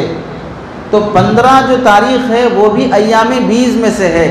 ये सोच के रोज़ा रख लेना कि अल्लाह के नबी अलैहिस्सलाम 13, 14, 15 3 दिन के रखते थे, मुझे भी 3 दिन के रखना चाहिए था। ताकत है तो रख लें, नहीं है तो कम से कम 15 तारीख का मैं रोज़ा रख लूँ। तो 2 वजहों से, एक अल्लाह के नबी पूरे शाबान का रखते थे, दूसरा अल्लाह के नबी अय्याम 20 का रखते थे। उस नीयत से कल 15वीं शाबान का रोज़ा रखना सुन्नत कह सकते हैं। मोतदिल नुक्ते नज़र के हिसाब से मुस्तहब कह सकते हैं। बाकी ज़रूरी नहीं है, वाजिब नहीं है, बिदात भी नहीं है, गुनाह भी नहीं है। ताकत है तो रख लें, बल्कि रख लेना चाहिए। अल्लाह के नबी अलैहिस्सलाम ने रखा है, रखने का अहतमाम कर लें। किसी न किसी बहाने रोज़े की तौफीक मिल जाती है तो रखने का अहतमाम कर लिया जाए। अब लोग ये कहते हैं एक रोज़ा रखेंगे तो कबूल होगा नहीं होगा, 2 रोज़े रख सकते हैं क्या, 1 रख सकते हैं क्या, 3 रखना ज़रूरी है क्या, 2 रखना ज़रूरी है क्या। जब कोई रोज़ा ज़रूरी है ही नहीं शाबान में तो 1, 2, 3 का सवाल करना बेकार है। बाज़ लोग ये समझते हैं कि 1 रोज़ा रखे तो कबूल नहीं होगा, रखे तो 2 रखना पड़ेगा, 1 रखे तो वो अल्लाह के पास नहीं जाएगा, 1 अकेला हो जाएगा। हम रोज़ों की शादी करा के नहीं भेज रहे, जोड़ा रुखसती कराने के लिए 2 रोज़ों को जोड़ी बना के भेजना है। 1 भी रखो तो भी जाएगा, 2 भी रखो तो भी जाएगा। तो मतलब ये होगा 2 हो गए तो जोड़ी हो गई, शादी हो गई, 3 रखे तो फिर बच्चा हुआ क्या। ये तसव्वुर ही गलत है कि भाई 1 रखे तो कबूल होता, क्या रखे तो 2 रखना, नहीं तो 1 नहीं कबूल होता। 1 रखो तो भी ठीक है, 2 रखो तो भी ठीक है, 3 रखो तो भी ठीक है। तो कल 15वीं शाबान का रोज़ा रखने का अहतमाम कर लिया जाए। इसलिए आदमी जल्दी सो जाए, तहज्जुद के वक्त में उठ जाए, सहरी कर ले और कल का रोज़ा रख ले। उसके बाद फिर अल्लाह ने ताकत दी है तो आगे रोज़ा कंटिन्यू करने की कोशिश करे। ताकत नहीं है तो रोज़े बंद कर दे, रमज़ान के रोज़ों का अहतमाम कर ले। बस ये आमाल हैं शब बारात से मुताल्लिक़। 5 बातों में से 4 बातें पूरी हो गई। आखिरी बात है शब बारात में जिन लोगों की मग़फ़िरत नहीं होगी उसकी अल्लाह के नबी अलैहिस्सलाम ने मुख्तलिफ़ अहादीस में फ़हरिस्त बयान फरमाई कि अल्लाह ताला आज की रात बंदों की मग़फ़िरत फरमाते हैं, लाखों करोड़ों लोगों को बख्शते हैं। लेकिन शर्त यह है कि वो माफ़ी मांगना, मग़फ़िरत मांगना तो हम उन्हें बख्श देंगे। लेकिन कुछ बंदे ऐसे हैं जिन्हें अल्लाह ताला मग़फ़िरत नहीं करेंगे, उन्हें बख्शेंगे नहीं। उनमें से पहला शख्स जो अल्लाह के साथ शिर्क करने वाला है, अल्लाह मुशरिक की आज की रात मग़फ़िरत नहीं करेंगे। शिर्क ये तौहीद की ज़िद है। तौहीद कहते हैं अल्लाह को एक मानना, शिर्क कहते हैं अल्लाह को एक मानने के साथ दूसरे को भी साथ मानना। चाहे इबादत में शिर्क करो, तसर्रुफ़ में शिर्क करो, इल्म में शिर्क करो, अल्लाह भी जानते हैं सब कुछ और फ़लाँ बुज़ुर्ग, फ़लाँ वली, फ़लाँ नबी भी जानते हैं सब कुछ। अल्लाह के इल्म में शिरकत हो गई, अल्लाह के तसर्रुफ़ात में शिरकत। अल्लाह भी औलाद देते हैं, फ़लाँ वली भी औलाद देते हैं, अल्लाह भी रोज़ी देते हैं। फ़लाँ बुज़ुर्ग की मज़ार पे जाके मांगो तो वहाँ जाने के बाद भी नौकरी मिल जाएगी, वहाँ जाके मांगने से औलाद हो जाएगी। इस तरह अल्लाह के तसर्रुफ़ में शिर्क करना ये भी शिर्क है। शिर्क बहुत बड़ा गुनाह है। अल्लाह ताला आज की रात शिर्क करने वाले की मग़फ़िरत नहीं फरमाएगी। तो जो शख्स अल्लाह से मग़फ़िरत का सच्चा तालिब है उसे चाहिए कि पहले शिर्क से तौबा करे। गैरुल्लाह की तवज्जो आ जाना, गैरुल्लाह से उम्मीदें लग जाना अल्लाह को बड़ा गुस्सा दिला देता है। और ये ऐसी चीज़ है जैसे यूँ समझ लीजिए आपको अल्लाह ने गीरत दी है। आप कभी ऐसा नहीं देख सकते कि आपकी बीवी आपके होते हुए दूसरे आदमी को देखकर मुस्कुरा रही हो। ये कोई गीरतमंद मर्द गवारा नहीं करेगा। अगर गवारा करता है तो अल्लाह के नबी फरमाते हैं अल्लाह उसे जन्नत की खुशबू भी नहीं सुनाएंगे, जन्नत का दाखिला तो दूर की बात। तो जैसे एक मर्द अपनी बीवी में शिरकत गवारा नहीं करता है, ऐसे ही अल्लाह रब्बुल इज़्ज़त अपनी खुदाई में शिरकत गवारा नहीं करते हैं, तो मुशरिक की अल्लाह ताला मग़फ़िरत नहीं करेंगे। दूसरा शख्स दिल में हसद और कीना रखने वाला, फ़लाँ को तरक्की हो रही है, फ़लाँ को का बिज़नेस बड़ा सक्सेस चल रहा है, फ़लाँ को दौलत मिल रही है, फ़लाँ के घर में बच्चों को नौकरियां वक्त पे मिल रही हैं, शादियां वक्त पे हो रही हैं, कोई उनको परेशानी नहीं आ रही है, पड़ोस में है, महल्ले में है, दूसरों को अच्छी हालत में देखकर सुकून नहीं हो रहा है, पेट में दर्द हो रहा है, जलसी हो रही है, मरोड़ पैदा हो रहा है, इसकी वजह से उसके ऐब निकाल रहे हैं, उसकी गीबत कर रहे हैं, उसकी इज्जत उछाल रहे हैं, इस तरह की हरकतें करने वाले शख्स की अल्लाह ताला आज की रात मग़फ़िरत नहीं करेंगे।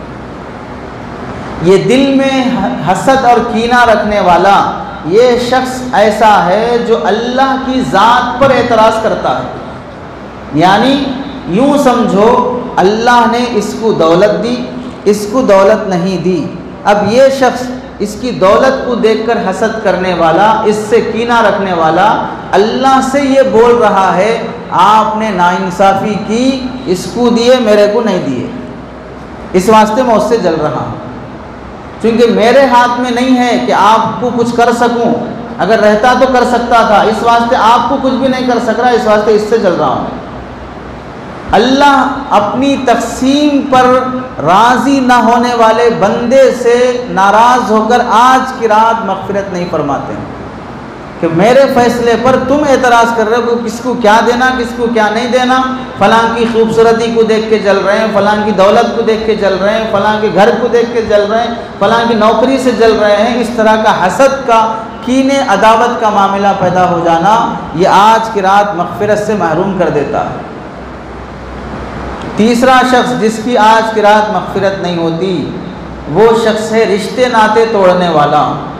बहनों से रिश्ता टूटा हुआ है, भाइयों से रिश्ता टूटा हुआ है, छोटी सी बात पैदा हो गई उस पर झगड़े शुरू हो गए, अब सालों गुजर गए, भाई का मुंह देखने तैयार नहीं, बहन को घर बुलाने तैयार नहीं, प्रॉपर्टी के मामले में झगड़े हो गए, उसके बाद से भाई भाई का दुश्मन बन गया।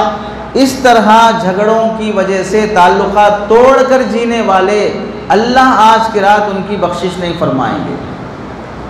कुछ झगड़ा हो गया बाप बेटे में, बेटा घर छोड़ के चला गया, उसके बाद से बाप से माफ़ी मांगने नहीं आ रहा है, बाप की नाराज़गी दूर करने तैयार नहीं है, बाप बेचारा गुस्से में दो चार बातें बोल दिया, उसके बाद से बाप से इतनी नफ़रत कर लिए, इतनी दुश्मनी कर लिए, मेरे बेटे को ऐसा बोले, मेरी बीवी को ऐसा बोले, ये सोचकर बाप से ताल्लुक़ ख़त्म, माँ से ताल्लुक़ ख़त्म। जिस माँ ने 9 महीने पेट में रखा, अपने खून को दूध बनाकर उसे 2 साल तक दूध पिलाया, परेशानियां बर्दाश्त की, उसकी बीमारी में खुद बीमार हुए, फाके बर्दाश्त किए और हालात झेले और बच्चे की परवरिश करके बड़ा किया, उसे स्कूल की पढ़ाई का निज़ाम बनाया, उसकी शादी का निज़ाम बनाया, उसे एक ओहदे पर पहुंचाने के लिए हर तरह की मुसीबतें माँ बाप झेलने के लिए तैयार हो गए।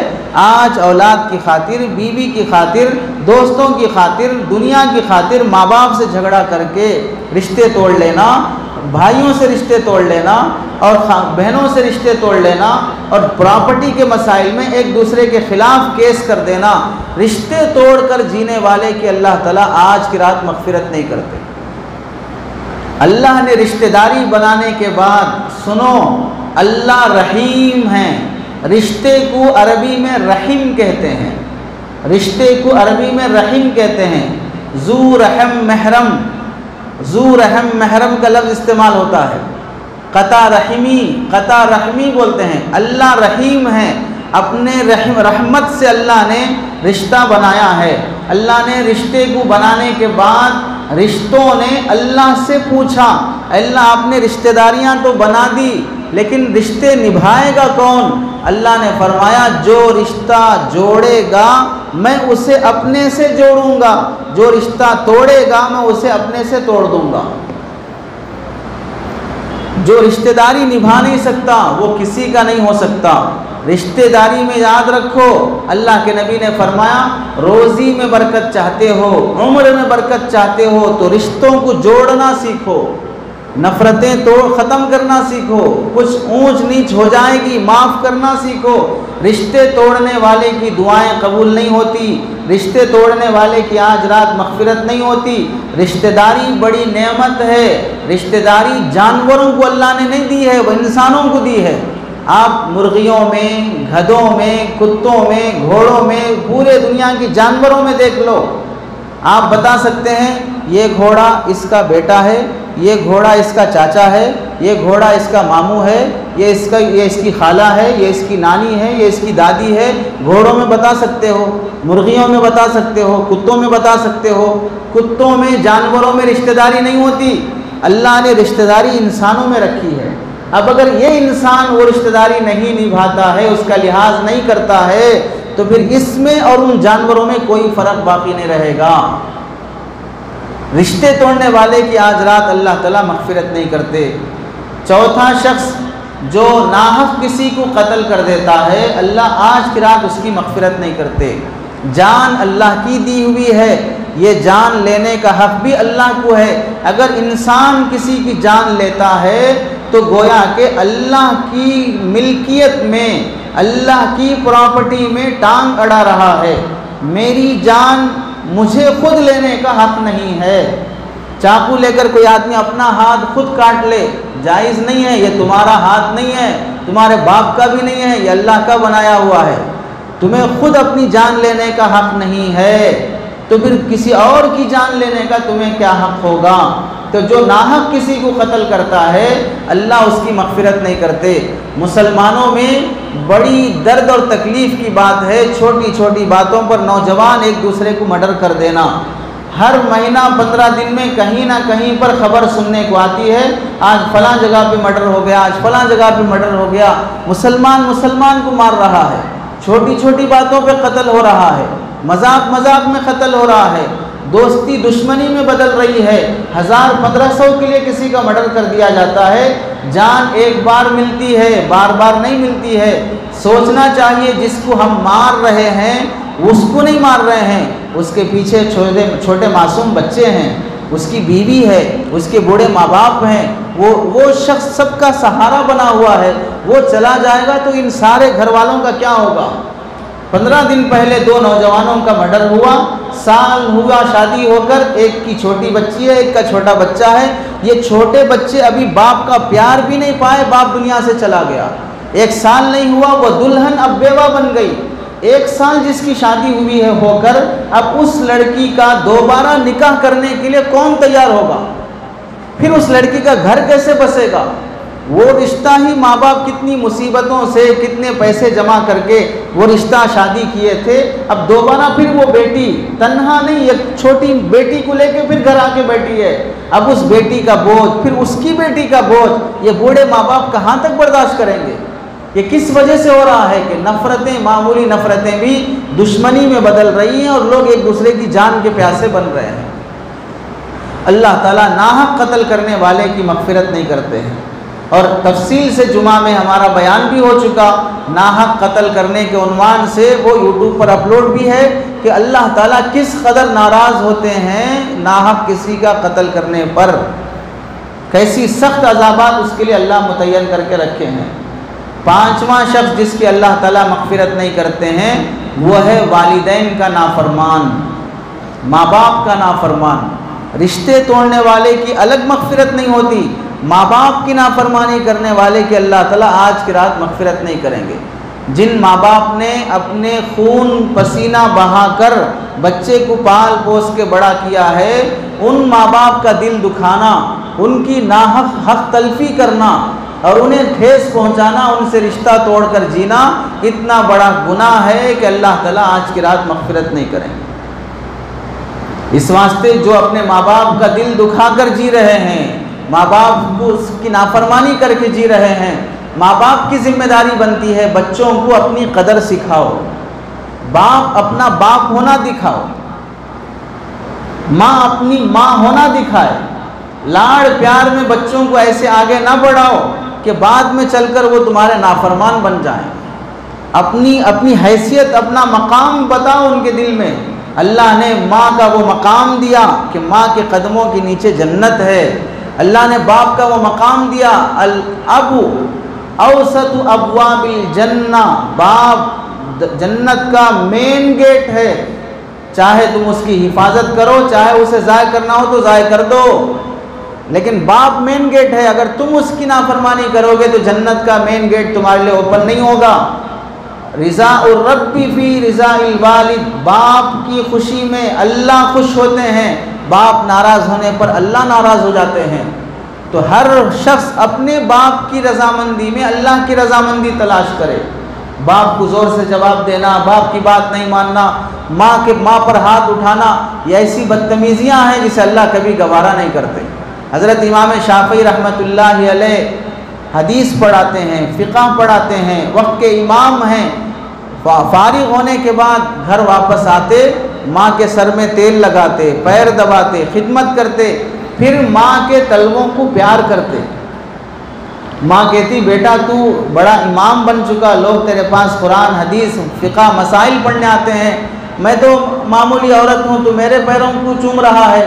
तो हज़रत इमाम शाफ़ी फरमाते कि अम्मी जान, मैं आपके पैरों को नहीं, मैं अपनी जन्नत का बोसा ले रहा हूँ। अल्लाह ने आपके पैरों के नीचे मेरी जन्नत रखी है, चाहे वो वली ही क्यों ना हो, उनकी जन्नत भी अल्लाह ने माँ के कदमों के नीचे रखी है।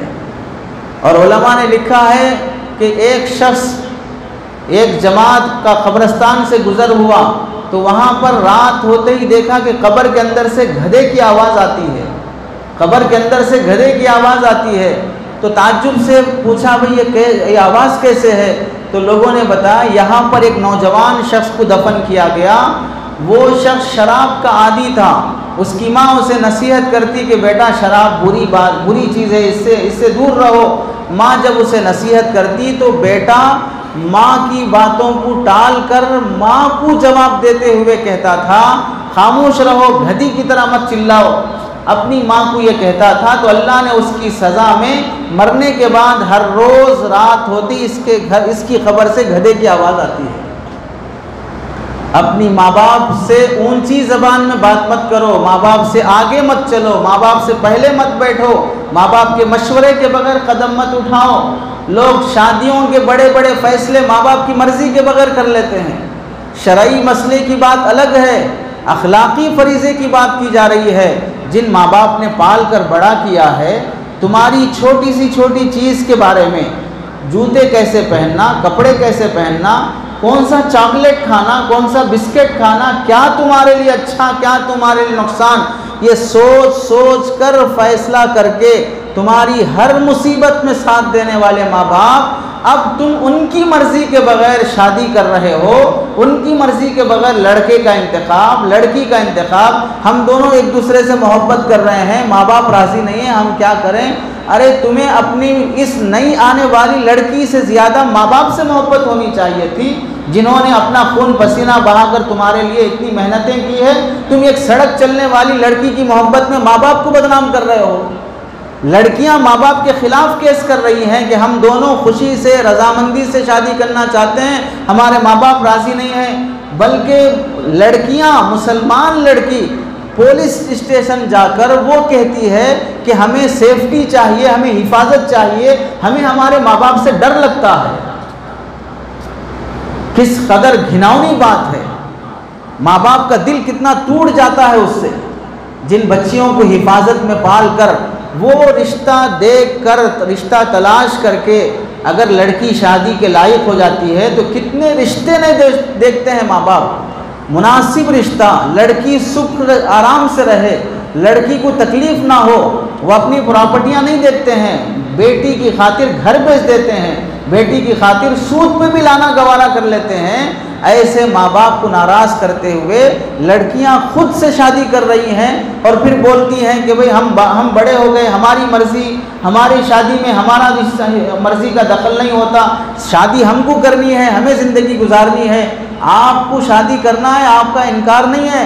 माँ बाप आपकी मर्ज़ी का लिहाज करते हुए शादी करके रुखसत करते हुए उनके आंसू थमते नहीं हैं, वो रोते रह जाते हैं, वो मुंह छुपा कर रोते हैं कि बेटी आज रुखसत हो रही है।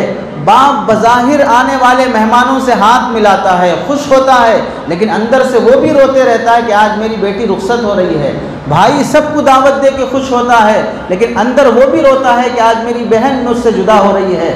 ये वो फैसले हैं जो बड़े दुख और दर्द के साथ बेटियों को रुखसत किया जाता है।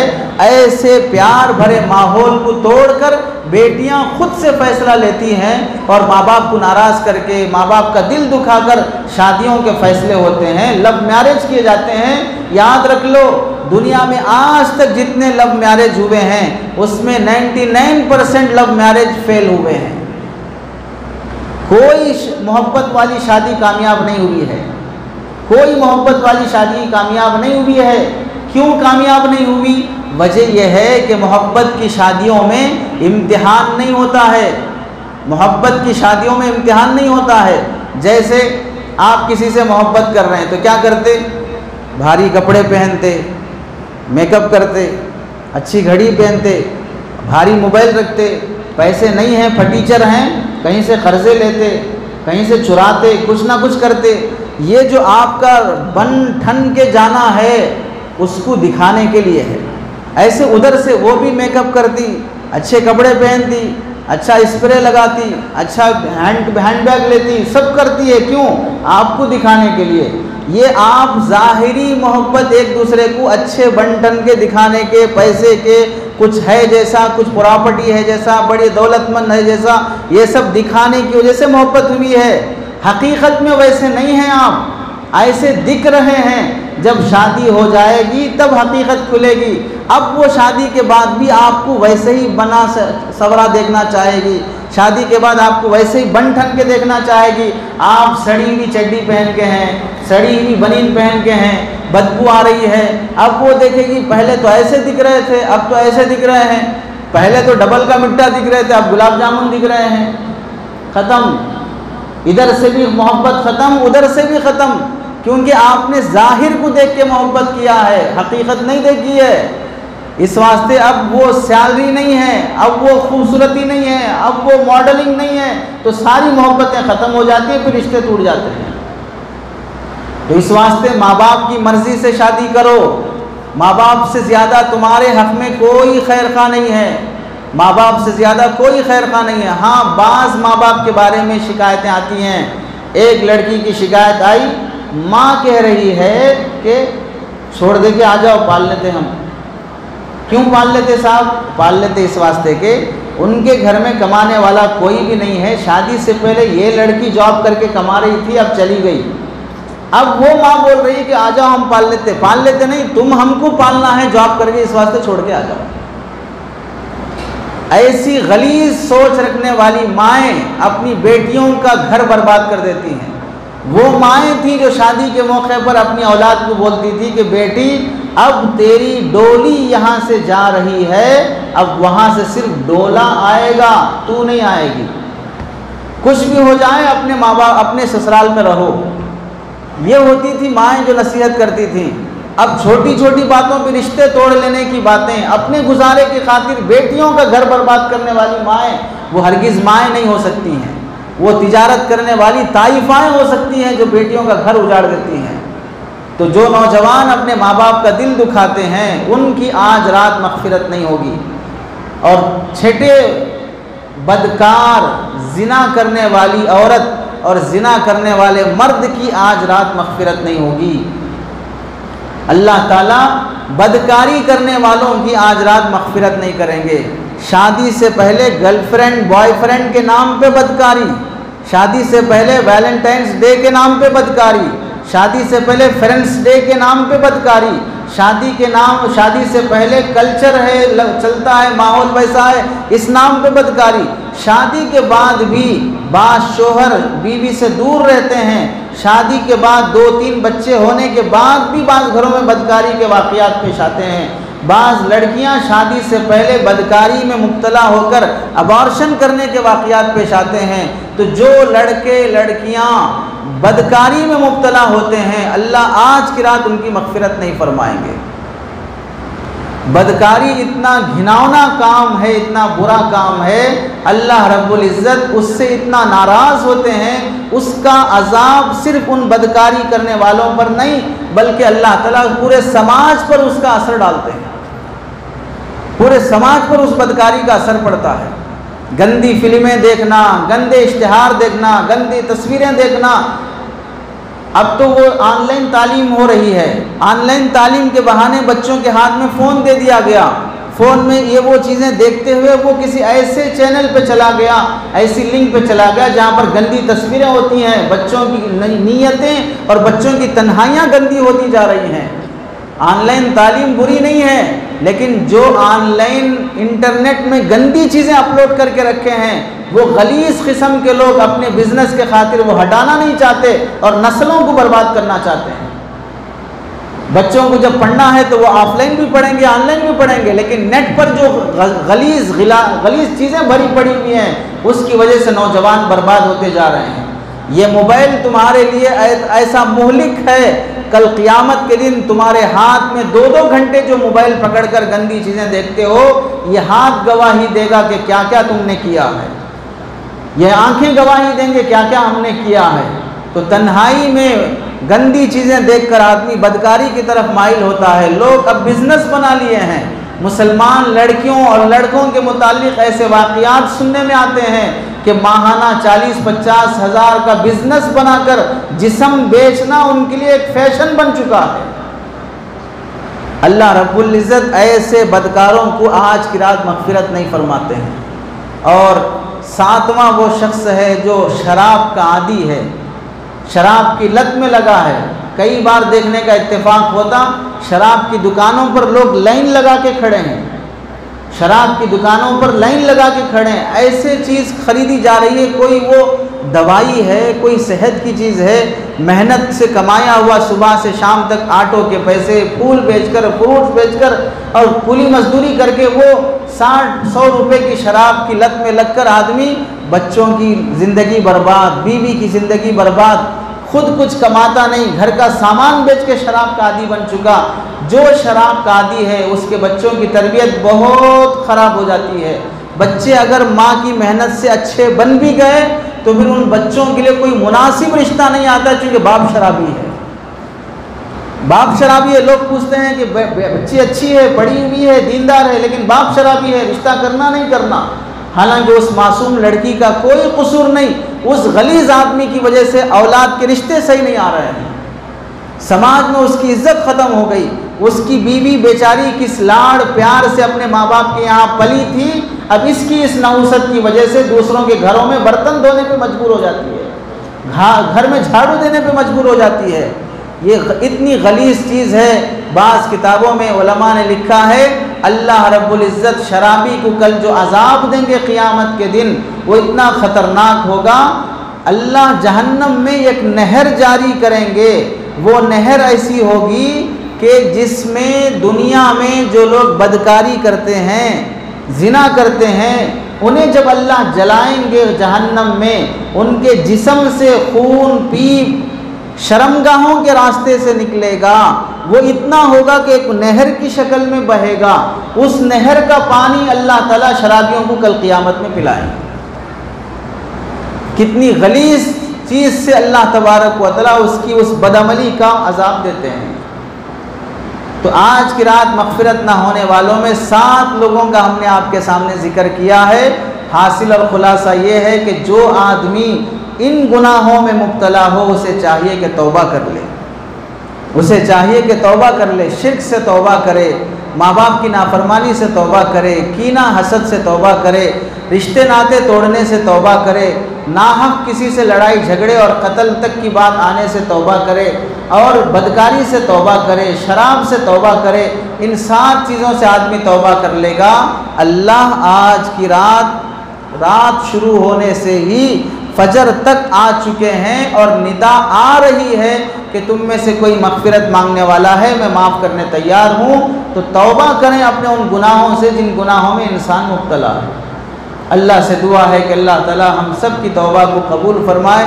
आमीन व आखिरु दावाना अनिल हम्दुलिल्लाहि रब्बिल आलमीन।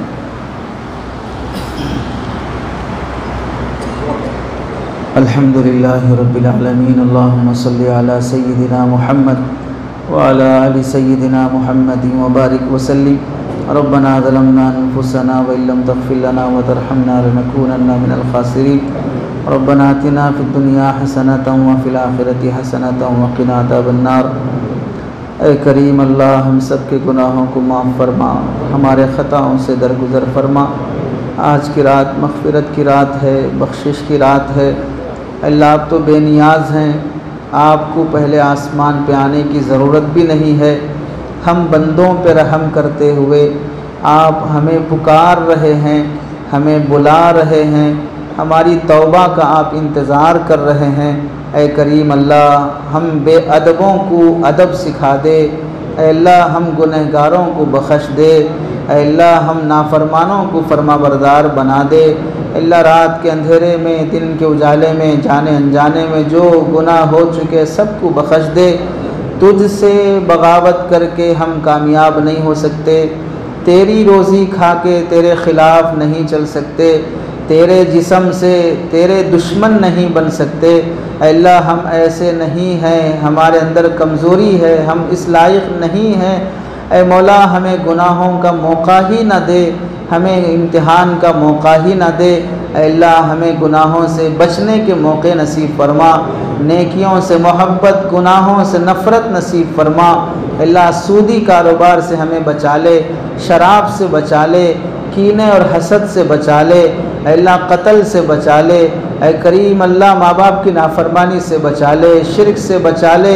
ऐ करीम अल्लाह, माँ बाप का दिल दुखाना, वो बेचारे बुढ़ापे में शिकायत भी नहीं कर सकते, अपने घर की बात दूसरों को सुना भी नहीं सकते। अल्लाह, माँ बाप बुढ़ापे में बेटे से सहारे की उम्मीद लगाते हैं और बेटे जवान होने के बाद माँ बाप के दिलों को ठेस पहुँचाते हैं। ऐ करीम अल्लाह, इस मजमे में जो भी अपने माँ बाप का नाफरमान है उसे माँ बाप से माफ़ी मांगना आसान कर दे। अल्लाह, माँ बाप से माफ़ी मांगना आसान कर दे। माँ बाप बड़े दिल वाले होते हैं, माफ़ कर देते हैं। ऐ करीम अल्लाह, उनको थोड़ा सा रो कर, आंसू बहा कर उनके हाथ पकड़ लें, उनसे माफ़ी मांगें तो वो बख्श देते हैं। अल्लाह, हमारी बेअदबी, बदतमीज़ी और गुस्ताखी की वजह से आज की रात की मग़फ़िरत से हमें महरूम ना फरमा। अल्लाह, रात की तन्हाइयों ने हमें बड़ा गुनहगार बना दिया है। आज के नौजवानों की जवानी पाक नहीं है, आज की लड़कियों के दामन दागदार हो चुके हैं, उनकी इस्मतें, अल्लाह, उनकी इज़्ज़तें, उनके दामनों की पाकी सब बर्बाद हो चुकी है। अल्लाह, बॉयफ्रेंड गर्लफ्रेंड बनाना इनके लिए फ़ैशन बन चुका है, इज़्ज़त की हैसियत और क़ीमत ख़त्म हो गई। अल्लाह, माँ बाप बेटियों की इस बदअमली और गंदी हरकतों की वजह से जहर खा के मर रहे हैं। ऐ करीम अल्लाह, हर नौजवान को उसकी इज़्ज़त की अज़मत नसीब फरमा, जवानी को पाक दामन बना। अल्लाह, ज़िना में, बदकारी में मुब्तला होने से हमारी हिफाजत फरमा। ऐ करीम अल्लाह, माँ बाप आँखों की ठंडक होते हैं, माँ बाप की दुआएं बच्चों के हक़ में बड़ी जल्दी कबूल होती हैं। माँ बाप के कदमों के नीचे जन्नत है, माँ बाप की खुशी में तेरी खुशी है। ऐ करीम अल्लाह, उनको नाराज़ करके हम तुझे खुश नहीं कर सकते। अल्लाह, माँ बाप की खिदमत की तौफीक नसीब फरमा। जिन बच्चों के माँ बाप नहीं हैं वो यतीम कहलाते हैं, जिन बच्चों की माँ नहीं है अल्लाह, आने वाली सौतेली माँ वैसी तरबियत नहीं कर सकती। जिनका बाप नहीं है उन बच्चों का समाज में कोई पुरसाने हाल नहीं है। आपका करम है कि आपने हमें माँ बाप दिया है, उनकी कदर भी हमें नसीब फरमा दे, उनकी कदर भी हमें नसीब फरमा दे। शराब जैसी गंदी आदत से हमें बचा ले। अल्लाह, इस लॉकडाउन के ज़माने में कई लोग दुनिया से चले गए, किसी की बीवी इंतकाल हो गई, किसी का शोहर इंतकाल हो गया, किसी का बाप इंतकाल हो गया, किसी का बेटा इंतकाल हो गया, किसी का भाई चला गया। अल्लाह, कई जनाजे घर से उड़ गए, कई अपनों से जुदाई और दूरी हो गई। जनाजे को कंधा भी नसीब नहीं हुआ, जनाजे की नमाज भी नहीं पढ़ी गई, कफन दफन भी सही नहीं हुआ। जनाज़ों पर जनाजे उठने के खौफ ने हमें किसी जनाजे के में शरीक होने से भी रोक दिया। ऐ करीम अल्लाह, ऐसे नफ्सा नफसी के माहौल में आपने हमें सेहत की दौलत दी, आपने हमें आफ़ियत की दौलत दी, हमें इसका शुक्र अदा करना आसान फरमा।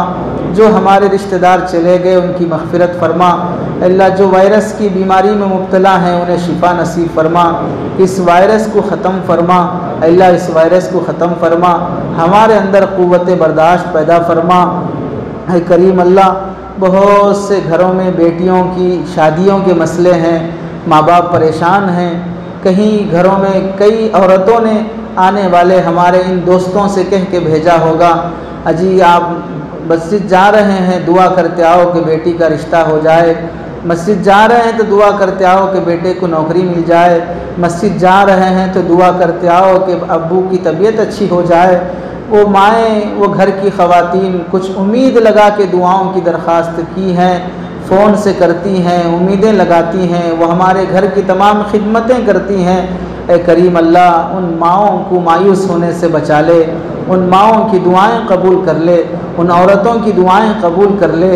अल्लाह घरों में बैठी बच्चियों की शादियों के फ़ैसले फरमा दे, जो बे औलाद हैं उनकी औलाद के फ़ैसले फरमा दे।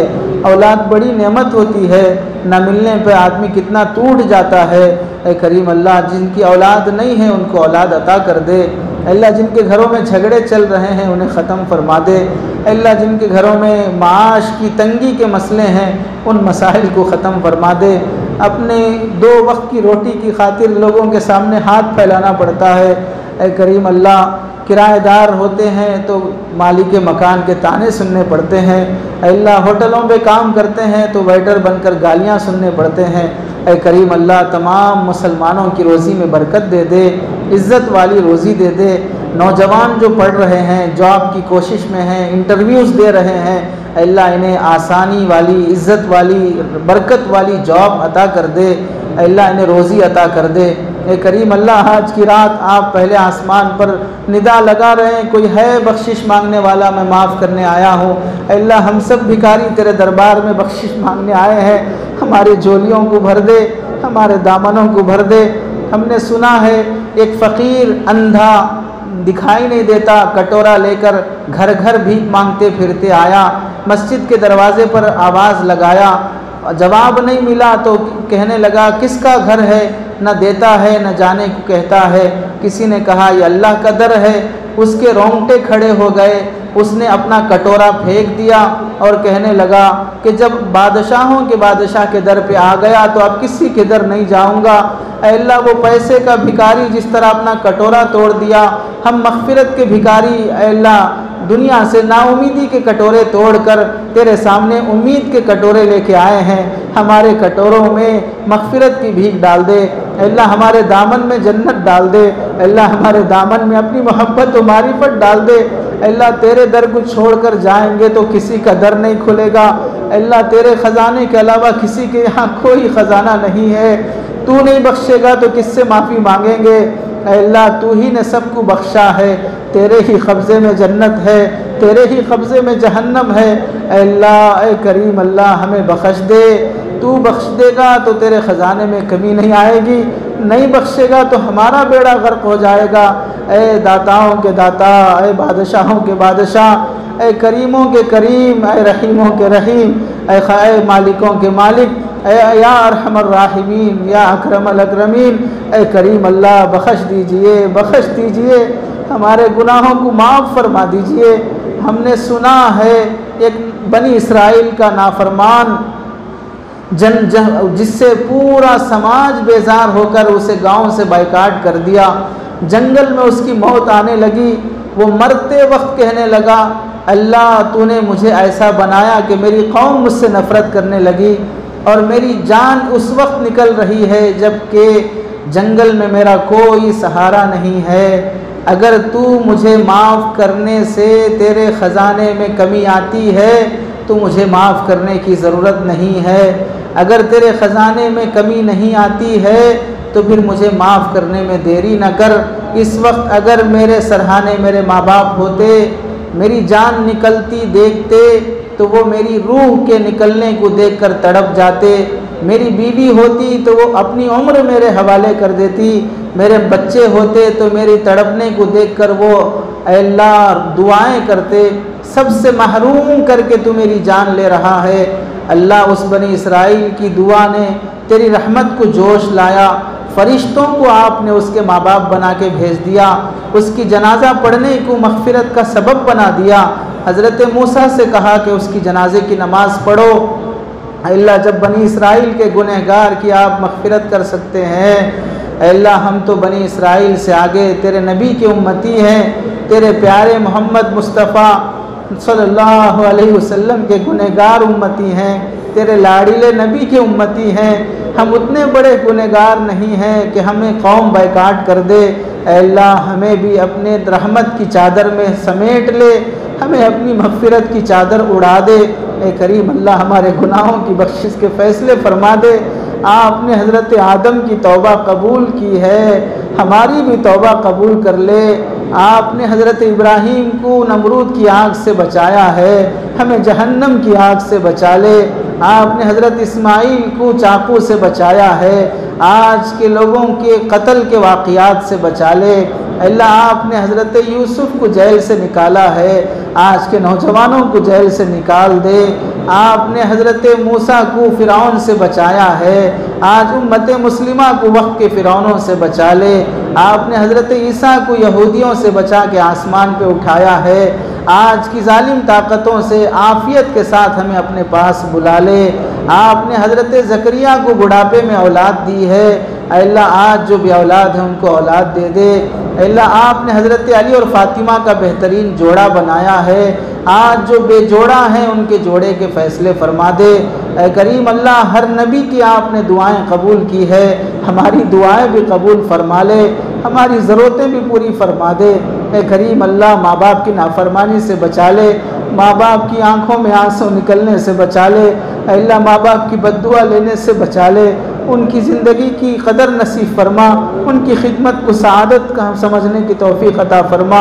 अल्लाह माँ बाप की बद्दुआ लेने वाला समाज में कभी इज़्ज़त नहीं पा सकता। ए करीम अल्लाह हमें माँ बाप का फरमाबरदार बना दे। जितने साथी जमा हैं, जिन जिन के घरों में जो जो हाजतें हैं, जो जो परेशानियां हैं, सबकी परेशानियों को दूर फरमा दे, ज़रूरतों को पूरा फरमा दे, मोहब्बत पैदा फरमा, नफ़रत ख़त्म फरमा। अल्लाह उलमा में और अवाम में मोहब्बत पैदा फरमा। पता नहीं क्यों लोग दूर होते जा रहे हैं, उलमा से करीब होना नहीं चाहते।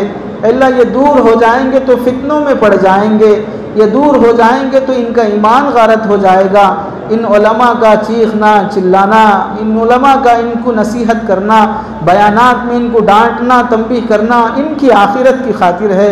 अल्लाह ये समझते क्यों नहीं है? ये अल्लाह तेरे नबी के साथ जिस तरह कौम ने जो मामला किया था वो मामला आज के उलमा के साथ क्यों किया जा रहा है?